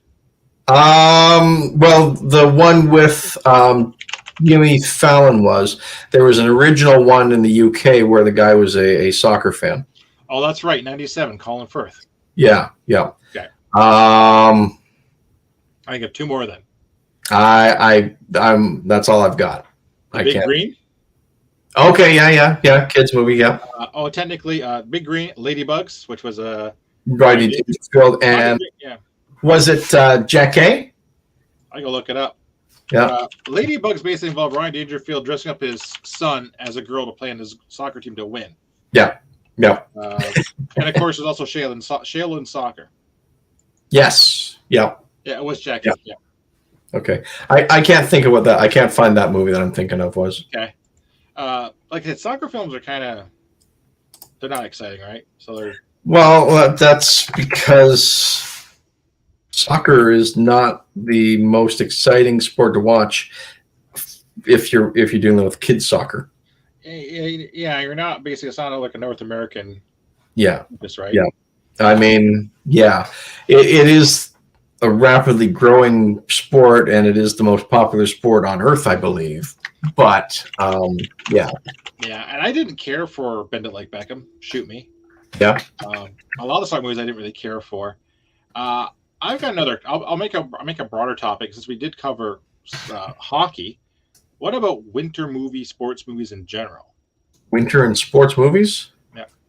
Oh, there's one. Forgot about that. That was damn funny. That was a good one, Mouse. Kicking and Screaming with Will Ferrell. Yes. Yep. Yep. Mike Ditka. We forgot about another Will Ferrell one, Semi-Pro, right? The basketball movie, the Jackie Moon. Let's switch to basketball. Oh, let's actually one winner for now, because Mindy brought up Whistler, Alaska, which was good. Yep. I was thinking some really obscure ones like Eddie the Eagle. Cool Runnings. Jackman. Cool Runnings. That's the movie I saw when I proposed to. Eddie the Eagle was that Hugh Jackman? Hugh Jackman. It was. I know. Egerton was in it. Yeah, a very sensationalized. As Eddie the Eagle. Yeah, that movie was very sensationalized because they made it look like Eddie just scraped in, but he was allowed to compete. Yep. Just for tips, he figured out how to get into the Olympics. Jackman was the coach, and his other coach, the rival coach, was Christopher Walken, wasn't it? Yep. Yep. But in real life, Eddie got in just by the skin of his teeth, and the Olympics says we can't have this anymore. So then they tightened up the yeah. But yeah, Mystery Alaska, Eddie the Eagle, Young Bloody cover. I thought this only because we're talking about Will Ferrell, Blades of Glory, figure skating. Yes. Yeah. Which is pretty funny. And when you think about a lot of the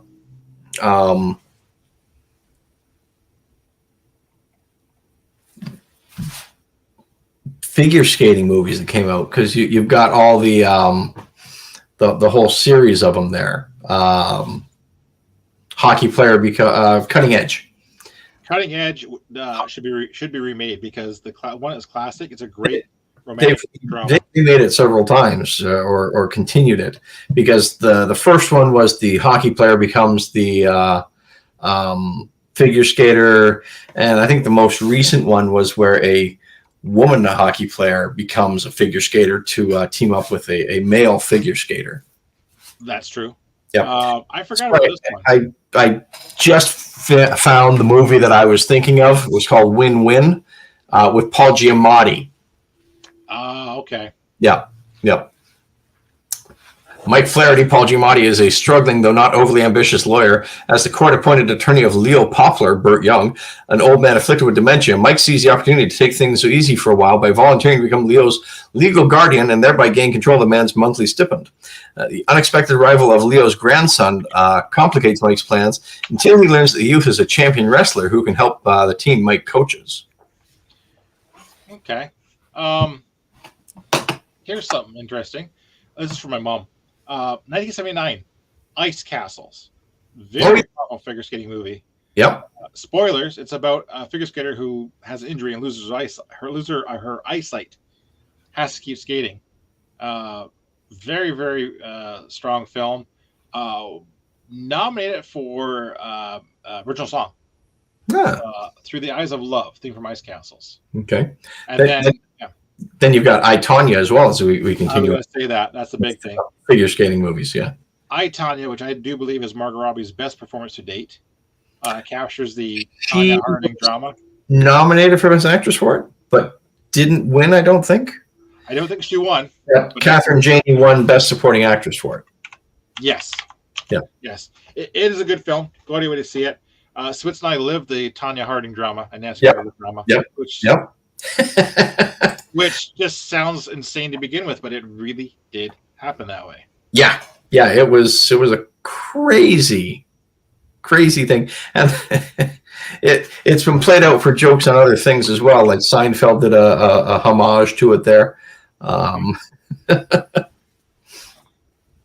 Yeah. So like, hey, there you go. Figure skating movies. Cool Runnings. Did we talk about Cool Runnings? We mentioned that briefly, and that was pretty sweet, based upon a true story. Like really. Yep.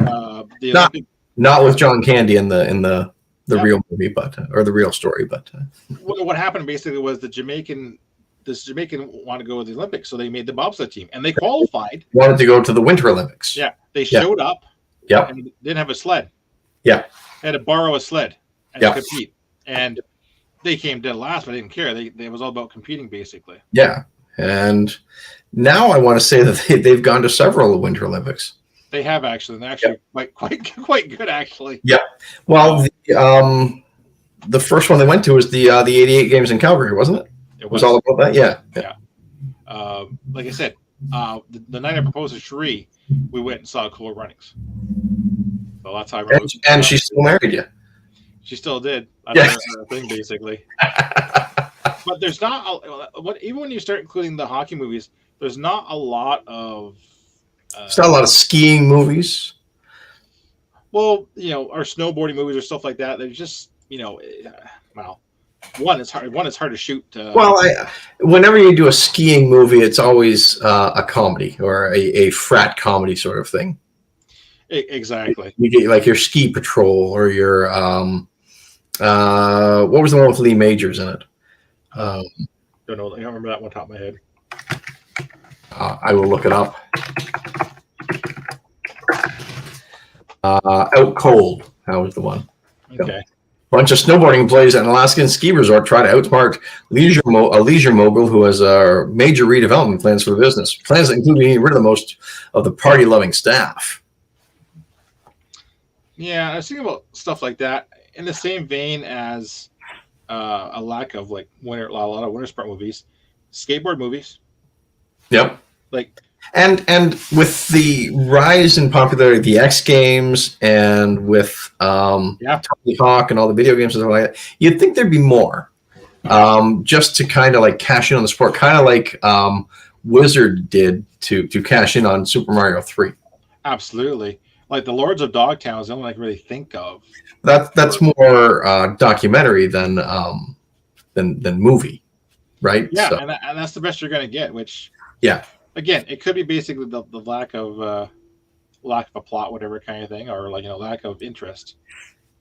It would be a hard movie to write. Just follow the formula, right? Kid from the streets, goes in, competes, does some stunts, wins gold, have Yeah. it back, go home, kind of thing. All right, they write themselves. What do we need actors or writers for when we have AI and formula scripts? Well, I think what it comes down to basically is when someone says, "Am I going to make a movie about sport X? Yeah. Is it going to make me money?" Like the X Games are popular.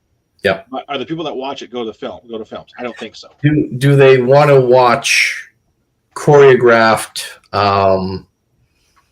rehearsed stunt footage of their sport, or would they rather watch real life live action versions of their sport where anything could happen? I mean, when you see somebody land their trick on a scripted movie, how many times did they shoot that to get it just right? Whereas you can watch them fail or succeed in an actual event. And as and it's like sport, would you not rather see that? All right, I got another sport for us to talk about. All right. Horse racing. Ooh. If I say horse racing, Seabiscuit, exactly. Yep. Yeah. Oh, I was waiting for that. Oh, sorry. Nope. 8 seconds. Rodeo. Let's go rodeo. Rodeo and horses. All right. Who's our horse racing? Yeah. Okay. So Seabiscuit, Secretariat. There was the other horse racing one that came out at the same time. Warhorse. That wasn't bad. Yep. Secretariat. Seabiscuit's the one I measure against everything else. Yeah. No. Basically. Tobey Maguire, right? Yeah. Yeah, that was actually a pretty strong film. Yep. Hidalgo but it wasn't really about racing. That'd be more racing.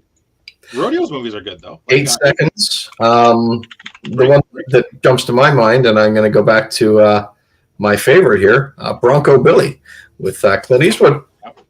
Yep. That was good. 8 seconds was a great film, and it made me realize that Luke Perry can act. Yep. Bronco, I want to say Eastwood did the theme song for that one.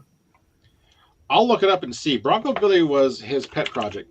He tried for years to get it made, and it was more of a sideshow / rodeo. Yep. It had Sandra Locke in it, which that was his lover or whatever for the longest time. It was everything. Yeah, feature singing by Eastwood himself. You're correct, basically. Yeah. Won a Gold Raspberry Award. People don't remember about Eastwood or realize about him. He is a accomplished musician songwriter. He's written a lot of songs. The theme song the song in Gran Torino by that Springsteen does. Did Eastwood write it? I look it out to see. I'm not sure if he actually kind of moved out from that. It's funny though. I'm looking for more rodeo movies, like it's and stuff like that. There aren't many. No, like I said, I can think of movies with rodeos in them, like Stir Crazy. Yep. Or wasn't there a Bond movie where he was a rodeo clown? He went to the circus. That was Octopus. Is he just a clown? Yeah. Yeah. Another one for my mom, 1979, Electric Horseman. Oh, with geez, I'm going to get this wrong. I want to say Christopher Soffers and Jane Fonda, but I think I'm wrong. I think you're pretty close. I'm going to look it up here on the right site here. Yeah. Electric Horseman, Robert Redford and Jane Fonda. Oh, okay. All right. He's a former rodeo writer who sold out a business conglomerate, makes public appearances for breakfast cereals. He's got a ride again, Plaid of Horses and all that. Looks interesting. It was more of a film about former rodeo, which is good. Rodeo should be more rodeo movies. I think this was good. I think that you would have a very hard time making those movies now, just because of the possibility of the cruelty to animals and the activists who don't like the rodeos and things like that. That's true. Because of the treatment. I saw a thing on Twitter a couple weeks ago when it was actually still called Twitter. And it was like, give yourself a point for all these things you haven't done, blah, blah, blah. And it was about about Canadiana, and one of them was went to the Calgary Stampede, and I chimed in like, okay, I got 3 points because I haven't been to the territories and I haven't seen the Calgary Stampede or been to it. And somebody chimed in, oh, don't ever go to the Stampede. It's horrible and cruel to the animals and blah, blah, blah, and all that. So I think making a rodeo movie would be extremely difficult these days. I think so too. Like, it all comes down to, like, Hollywood's all about basically maximizing profit, right? Well, maximizing profit and minimizing controversy, probably. Yeah, so looking for the safe bet. So that's why we're gonna get baseball films, if any kind of thing. I think sports movies. That's why you wouldn't get a Marineland or a SeaWorld movie. Free Willy. Yeah, and that was quite a while ago. But I think sports movies are probably out of vogue right now, probably for the cost. And I think people are maybe a little tired of sports movies right now. They don't want, like, there's probably lots of good stuff. Like, if I was going to make a sports movie, I hate to say it, I could make another baseball biopic. The other problem is you've got so many documentary films being made already. With their 30 for 30 and stuff like that, the series, where they're making very high quality documentary stuff just for network airing. Yeah. Michael Jordan films, basketball, rodeo, you name it. They've done a feature on all sorts of things, and they do really well with that. But I don't think that stuff would translate to box office success. I think they're perfect for the network as filler when, like ESPN in general, when it's a downtime and there's no sport that night, because every once in a while it happens. So you have these things ready to go. Shockingly, because a lot of people turn their TV on and never change the channel. I wonder if everybody in the audience falls asleep with the TV on. I'm sorry? I wonder if everybody in the audience turns TV and just falls asleep with it on. I wonder who does that. Yeah. But a lot of times people will turn the TV on and leave it there. They don't change the channel. And so a lot of times it is on a sports network. And a lot of times you'll cycle through and there's no sport that night. Mindy raises a good point too. On Netflix, it's a late game. So in that prime time slot, they throw on their documentary or whatever. Well, on Netflix, there's at least 5 rodeo documentary styles movies on right now. So, yep. But again, though, I think it's safe content. Yep. And like I said, I think it's changing taste. People want to see more documentary style stuff, anyways. Yeah. But it was a good run about last time we had those sports films. Like the 90s were, I think, the high point of sports films. Yeah. Once the success came out, people were trying to grab anything, right? Yeah. The 90s was, I think, the high point for film almost. I could agree. Late 80s, early 90s. Definitely. I 90s. Early to mid 90s. Yeah. Was kind of like your everything was firing on all cylinders. Box office was pumping. They were pumping out movie after movie, and there was a lot of content, and the content was moderate to big budget, yep. But exactly. it all appeared to look like big budget. Well, yeah. And box office was pumping, and you had the video stores that could support the stuff later on. That really gave length and life to a lot of these titles. And it's funny though, because a lot of people slag the Babe Ruth movie, right? Yep. It got made because other movies were popular around that time, like Field of Dreams, all that. That's why we got stuff like that. Yep. And like, say what you want, I thought the Babe was pretty good. Yep. For what it was. Yeah, exactly. Yep. I don't mean to repeatedly pump the tires of the video store era, but the video stores really helped a lot of movies along, and because of the pricing structure back in the day, it really boosted the revenue of a lot of titles, and it showed the studios what deserved a sequel, or to become a franchise. Yeah, the money flow was better back then, I think. The other problem with streaming algorithms, I never find what I want. I can't ever see what I want. Yep. And unlike your local video store, who will keep around popular titles forever on the on the back catalog.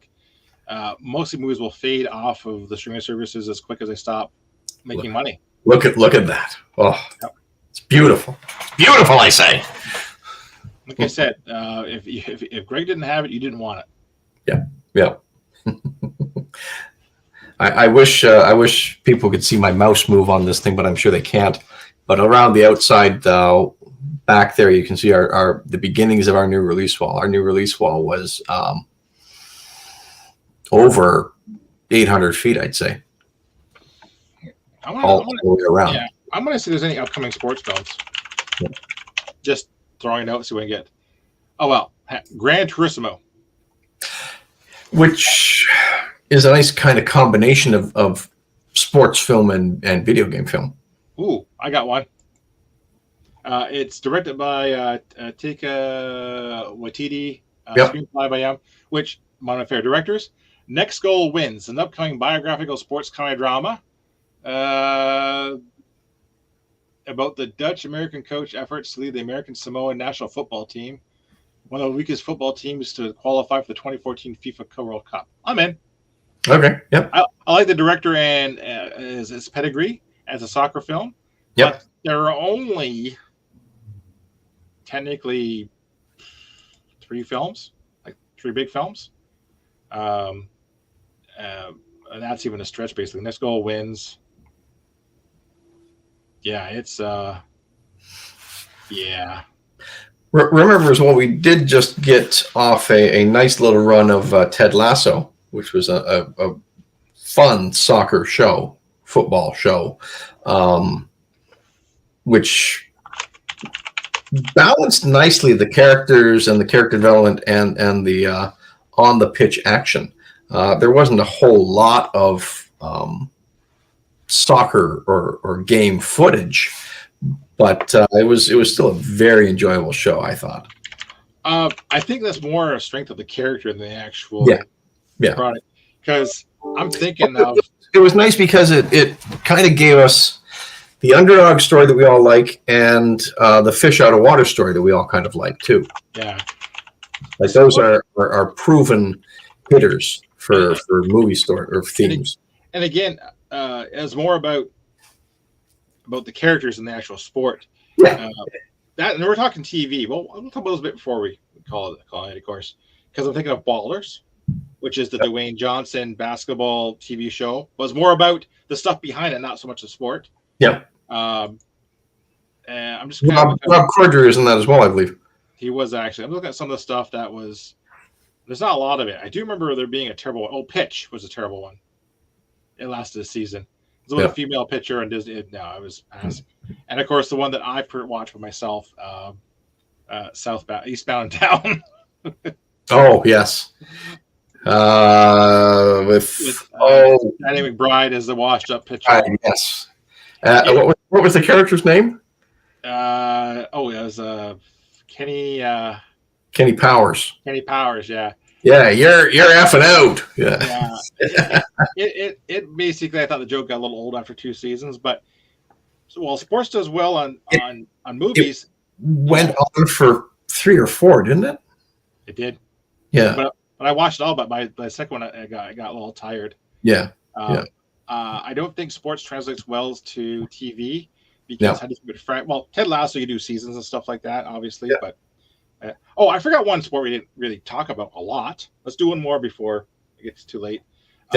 Golf. Yes. Yeah. We mentioned Caddyshack. Yep. You mentioned Tin Cup, which I absolutely love.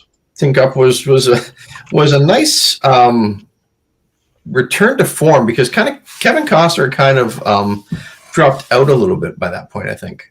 His value in Hollywood was kind of sagging at that. Yeah. He was in that, and Cheech Marin, Don Johnson, Renee Russo. Yeah. Happy Gilmore. Happy Gilmore, yeah. I love Happy Gilmore. Greatest Game Ever Played. Yep, that was Rob Redford. Yeah, there was another one. The Legend of Bagger Vance. That's it. Yep. That just oh man, that just sounds horrible. I haven't seen it, but I heard it wasn't that great. Yeah. But Happy Gilmore, who has not tried a Happy Gilmore on the golf course? I've done it. I've done it. Tin Cup was my go-to golf movie. But I don't have a golf movie story, but I do have a golf story. My brother played a bad joke on my father.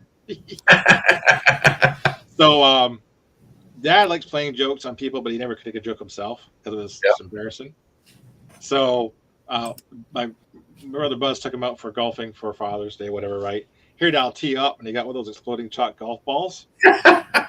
Dad smoked it, and there was this big cloud of dust and this long chunk of smoke, a long chunk of stick of chalk. And Dad's like that. And my brother's like killed himself. Oh, my dad was mad.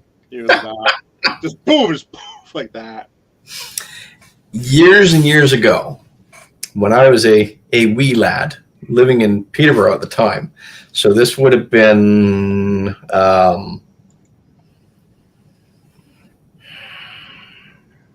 1977, 1978, somewhere around there probably. My father worked at the Red Oak Inn, which was a hotel in Peterborough, and he was the chef there, and was on the company softball team, and played softball with him or whatever. Before the last game of the year, he got a grapefruit and painted it white, and then hand drew on all the stitching, and he pitched in the ball, the grapefruit as the ball to the other team's heavy hitter there on the last game, and again hit explosion of grapefruit everywhere. Oh man. But golf movies, like, you know what? There are only really three golf movies that come up. It's Tin Cup, Caddyshack, and Happy Gilmore. That's all everyone talks about. Bagger Vance, greatest game ever played, and all that fall way behind what everybody recommends. Again, golf is not like saying sport. I'm sorry. Yeah. Oh. It's funny when you look at the sports that they've put on network TV and sports channels and all that stuff that they've made popular somehow, like poker. And then how they made they wanted to make darts the next big thing. Yeah. And darts is huge in the UK and in Europe in general, I guess. Oh yeah, I've watched darts on TV. They televise these things, and they've got fans packed in there to watch these things. Well, you can drink and watch it, so why not? Well, yeah. But I wonder if we would ever see a darts movie. We've had chess movies. We've had ping pong movies. Yep. Balls of Fury with Christopher Walken. Christopher Walken. Yeah. Forrest Gump had ping pong in it. I think, like you said, we're past the prime of sports movies, right? Yep. Oh, bowling, yes. Yes. And we can all only think of one bowling movie, and that is Kingpin. Yeah. Oh my god. Yeah. Oh my god. Who out there doesn't remember the freezer scene with Vanessa Angel? Who doesn't remember the or the hair of Bill Murray? Well, my thing is that I use that one line from it. Is this legal? I don't know, but it sure is fun. Kingpin is. I enjoyed hey, you can't play in the event. You're 4 years behind on your dues for the PBA or whatever. Oh, geez, how much do I owe? $7.50. Oh, okay, here you go. Yeah. Surprisingly, some other minuscule amount or whatever it was. Yeah, there's very few bowling movies. You get down to 10. They're talking about Grease too, so that needs all to say. But obviously, Kingpin's at the top. Yeah. Big Lebowski, which is not necessarily about bowling. No. One of my personal favorite films. If you want to throw that, there was a bunch of bowling in Uncle Buck. Yeah. You know what else was bowling in? King Ralph. Yeah.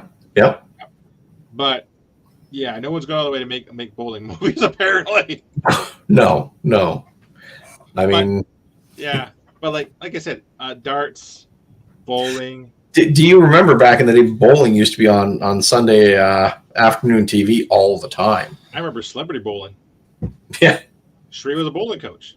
Yeah. But yeah, I think the days of sport movies are gone from Hollywood. But do you think they might come back because easy to write now, and they could circumvent some of this Writers Guild stuff by just translating a team season to a movie. Still need a writer. Yeah, but could they find a way to skirt around it? No, I was looking at that. It'd be Scavs, but what I was thinking is, if Hollywood becomes profitable again and they want to take chances, we're going to get more sports movies like Moneyball and Trouble with the Curve, where the drama around the sport become more focused than actually the unaction sport. You don't see as much sport action. You see more story action. Like Moneyball and Trouble with the Curve, I think, are going to be the new sport normals. I think.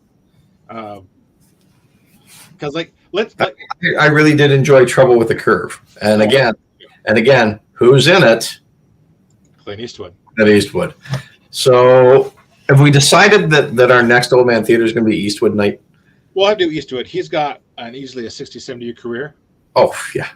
I know his first film, Creature from the Black Lagoon. He was a lab assistant. Yeah. Well, was that his first film, or was his first one Francis in the Navy, Francis the Talking Mule? Well, let's take it out real quick here. Or was it Ambush at Cimarron Pass? Because that one came right out of Rawhide, basically. God. I'm throwing stuff at you. You didn't remember, eh? Well, the fact that he's got such a huge body of work. Yeah. I go to IMDb. Just go actor. Yeah. Yeah. But yeah, I think we're gonna get more sports films that are more drama driven, which I don't mind. Trouble with the Curve was a great film. So was Moneyball. Amy Adams as well, and John Goodman. Yeah, those are all like solid stuff. And was it Robert Patrick? Yep, Robert Patrick, and also Matthew Lillard. Yeah. Revenge of the Creature, uncredited. Okay. Yep. Then, well, actually, to be fair, Revenge of the Creature, uncredited. Francis Navy was the same year, 1955. Okay. That was his first appearance. And he was credited in that one. Yeah. It was his first credit kind of thing, yeah. Okay, yep. Yeah. Let's do Eastwood, because he's got some really weird... When was the Ambush at Cimarron Pass? Oh, my God. It's way up there. No, really? 58. Oh, okay. Yep. 1, 2, 3, 4, 5, 6, 7, 8, 9, 10. That's 12 credits after the first one. Oh, wow. Okay. Yeah. And like I said, we'll do Eastwood because he's got a long thing, a long career. It's interesting, in my opinion. Yeah. He's in Casper apparently. In what? Casper. Really? Uncredited. Swear to God. That's what it says here. I would be very interested to see that part because I don't remember it. I know. Oh, that's not Casper once though. Casper was a Warner Brothers film, I believe, wasn't it? Yes, it was. I think it was. And Eastwood was a Warner Brothers contract or whatever. One time he was. He was one of those contract actors. 99 or 89% or whatever. A lot of his films were done with Warner Brothers. Exactly. Yeah. So, any other thoughts on sports film? It could be he was just walking by on set or on the lot one day, and they accidentally got him in a frame and had to credit him. I don't know. My final thoughts on sports movies. Yeah. Anything we missed? You think? Oh, I'm sure there's tons that we missed. I think that the fun is to root for the home team and. Enjoy your favorite sports, and there are very few sports movies that are unpredictable, and I think that's what we kind of like about them. We kind of go in knowing that whatever team they're focusing on is going to win, aside from Rocky in the first one. But then he decides to just go with form and win everything.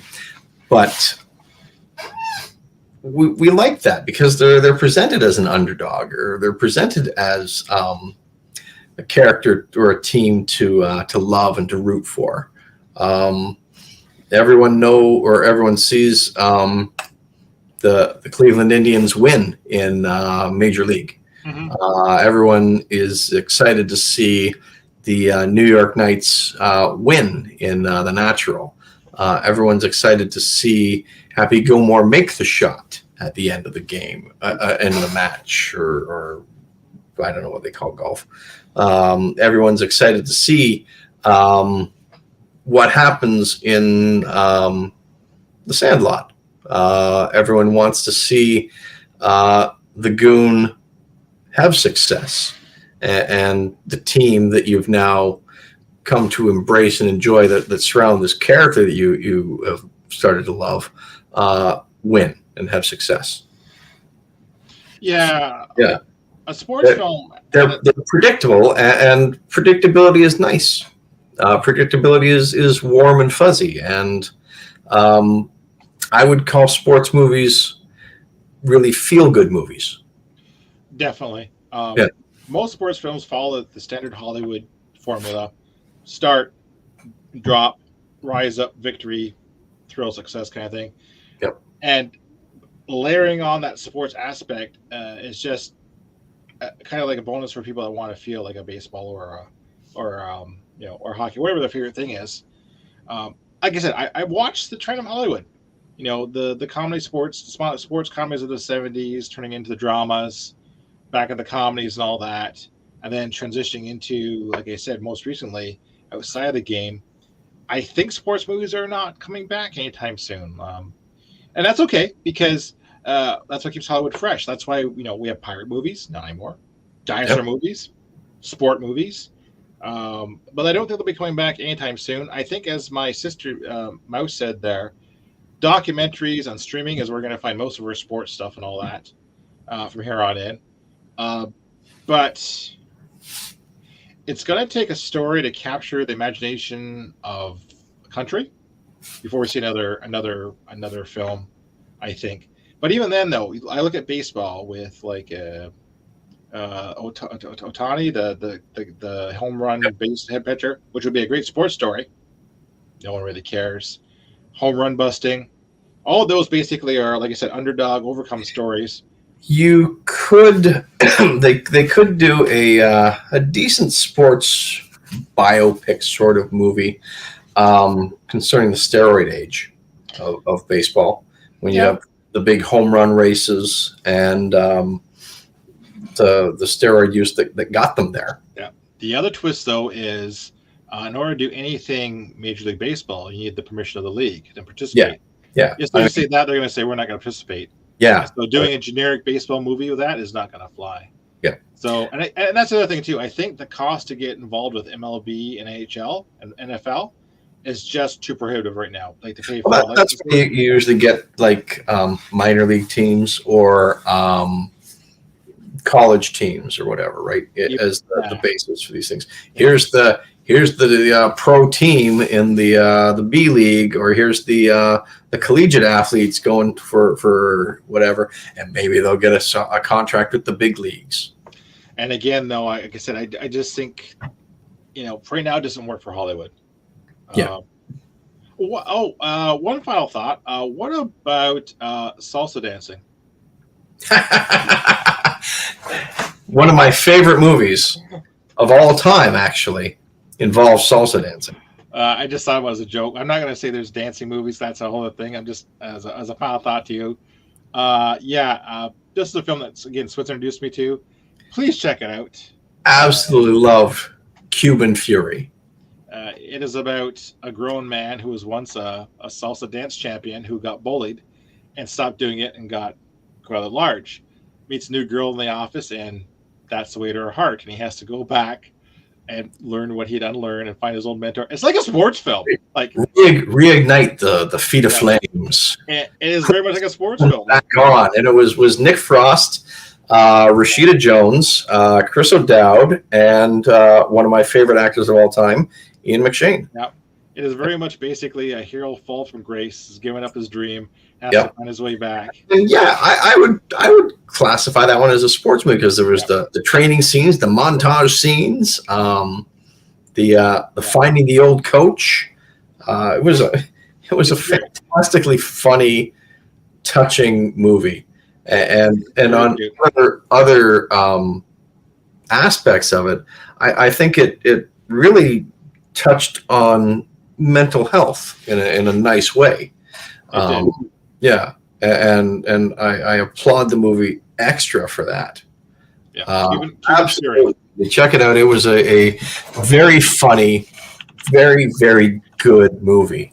Very sweet film. Well, one of our favorite lines. What are we going to do? Well, we're going to get shit-faced and play board games. And I believe play board games, basically. Yep. And that was a great scene because that broke him out of his shell and reignited everything for the character. It's cute and it's short and does overstay its welcome. So yeah. Anyways, that's all I gotta give Sports Twits. Next time we'll do Eastwood. Yeah. What are we thinking here? We thinking 2 weeks? We thinking next week? What are we thinking? At least 2 weeks. At least 2 weeks? Yeah. All right. So today is the 27th. So we're looking at like August 10th. Let's say around August 10th, definitely. August 10th, we can fire it up, the old Wayback Machine, and fire up some more Old Man Theater and Switz TV, and we'll talk Clint Eastwood. We should also talk too about epics. Epics? Gone Off the Wind, Roots, these 3.5 hour movies that Hollywood doesn't make it, Dance with Wolves. Yeah, we could do that. That had intermission when I saw it. It had an intermission. Yep. Oh, and anyways, there he is. I remember somebody, I can't remember if it was you or somebody else that mentioned they watched that movie on TV. They saw him standing in the field, and they went and did their dishes and took a nap and came back, and he was standing in the field still. In the field still, yeah. Yeah, or again, there wasn't a whole lot of dancing involved. For dancing, don't watch Dances with Wolves. Watch Cuban Fury. Yeah, it was one of my dad's favorite films. That's why I remember it. But yeah, so 2 weeks we're going to do an Old Man Theater, tentatively Clint Eastwood. But hope you enjoyed it. Like I said, it's our sports brain dump. What are anyone who's still watching? What are your favorite sports movies? What are there any genres that we skipped that you wish we had touched on or gave an opinion on? Or I think when we do our Eastwood, we should do a little Eastwood back and forth to see who can name the most, and we see when we run out of Eastwood movies. And no cheating, right? Yeah. Well, obviously. Well, he's only made like 150 of them, so. Yeah. The big question is, do we count Dirty Harry as one, or do we have to count? Can we name Magnum Force and the Enforcer and all that and keep going? Deadpool and all that. Deadpool. That's all individual stuff. All right, so we'll name them all. Okay, so that'll be fun because you know what, we should name them in order for the Dirty Harry movies. I remember what was it? Dirty Harry, Magnum Dirty Force? Harry, Magnum Force, Enforcer, Sudden Impact, and Deadpool. Okay. Yep. Deadpool was great because it was the first time I had heard about a Deadpool, and had Liam Neeson in it, as well as Jim Carrey. Jim Carrey, remember, I forget Liam Neeson. Yep. Yeah. Oh, and Sudden Impact, yeah. Mostly we touched all our favorites and the classics. I know Brune shout out about Dodgeball, so. Yep. I said we don't miss too much. Yeah. We're pretty good for a couple of old guys. All right, Switz. All right. Next time. Yep. Thank you, everyone, for watching. I hope everyone enjoyed the show. I hope everyone had a good time. Drop some comments. Follow us. Follow Uncle Gutty. Follow Switz TV. Find us wherever you can. Find us on YouTube. Find us on Instagram. Find us on Twitter or X or whatever the heck it's called now. Exactly. Yeah. And everyone, I hope you have a good night. Thanks for watching. If you're out there, we'll see you in the future because it's hard to see in the past. That's just remembering. Yeah. Oh, you did too well. Yep. All right, everybody. Have a good sleep and love you, Mom. Love you, Mom. Night, everyone. Take care.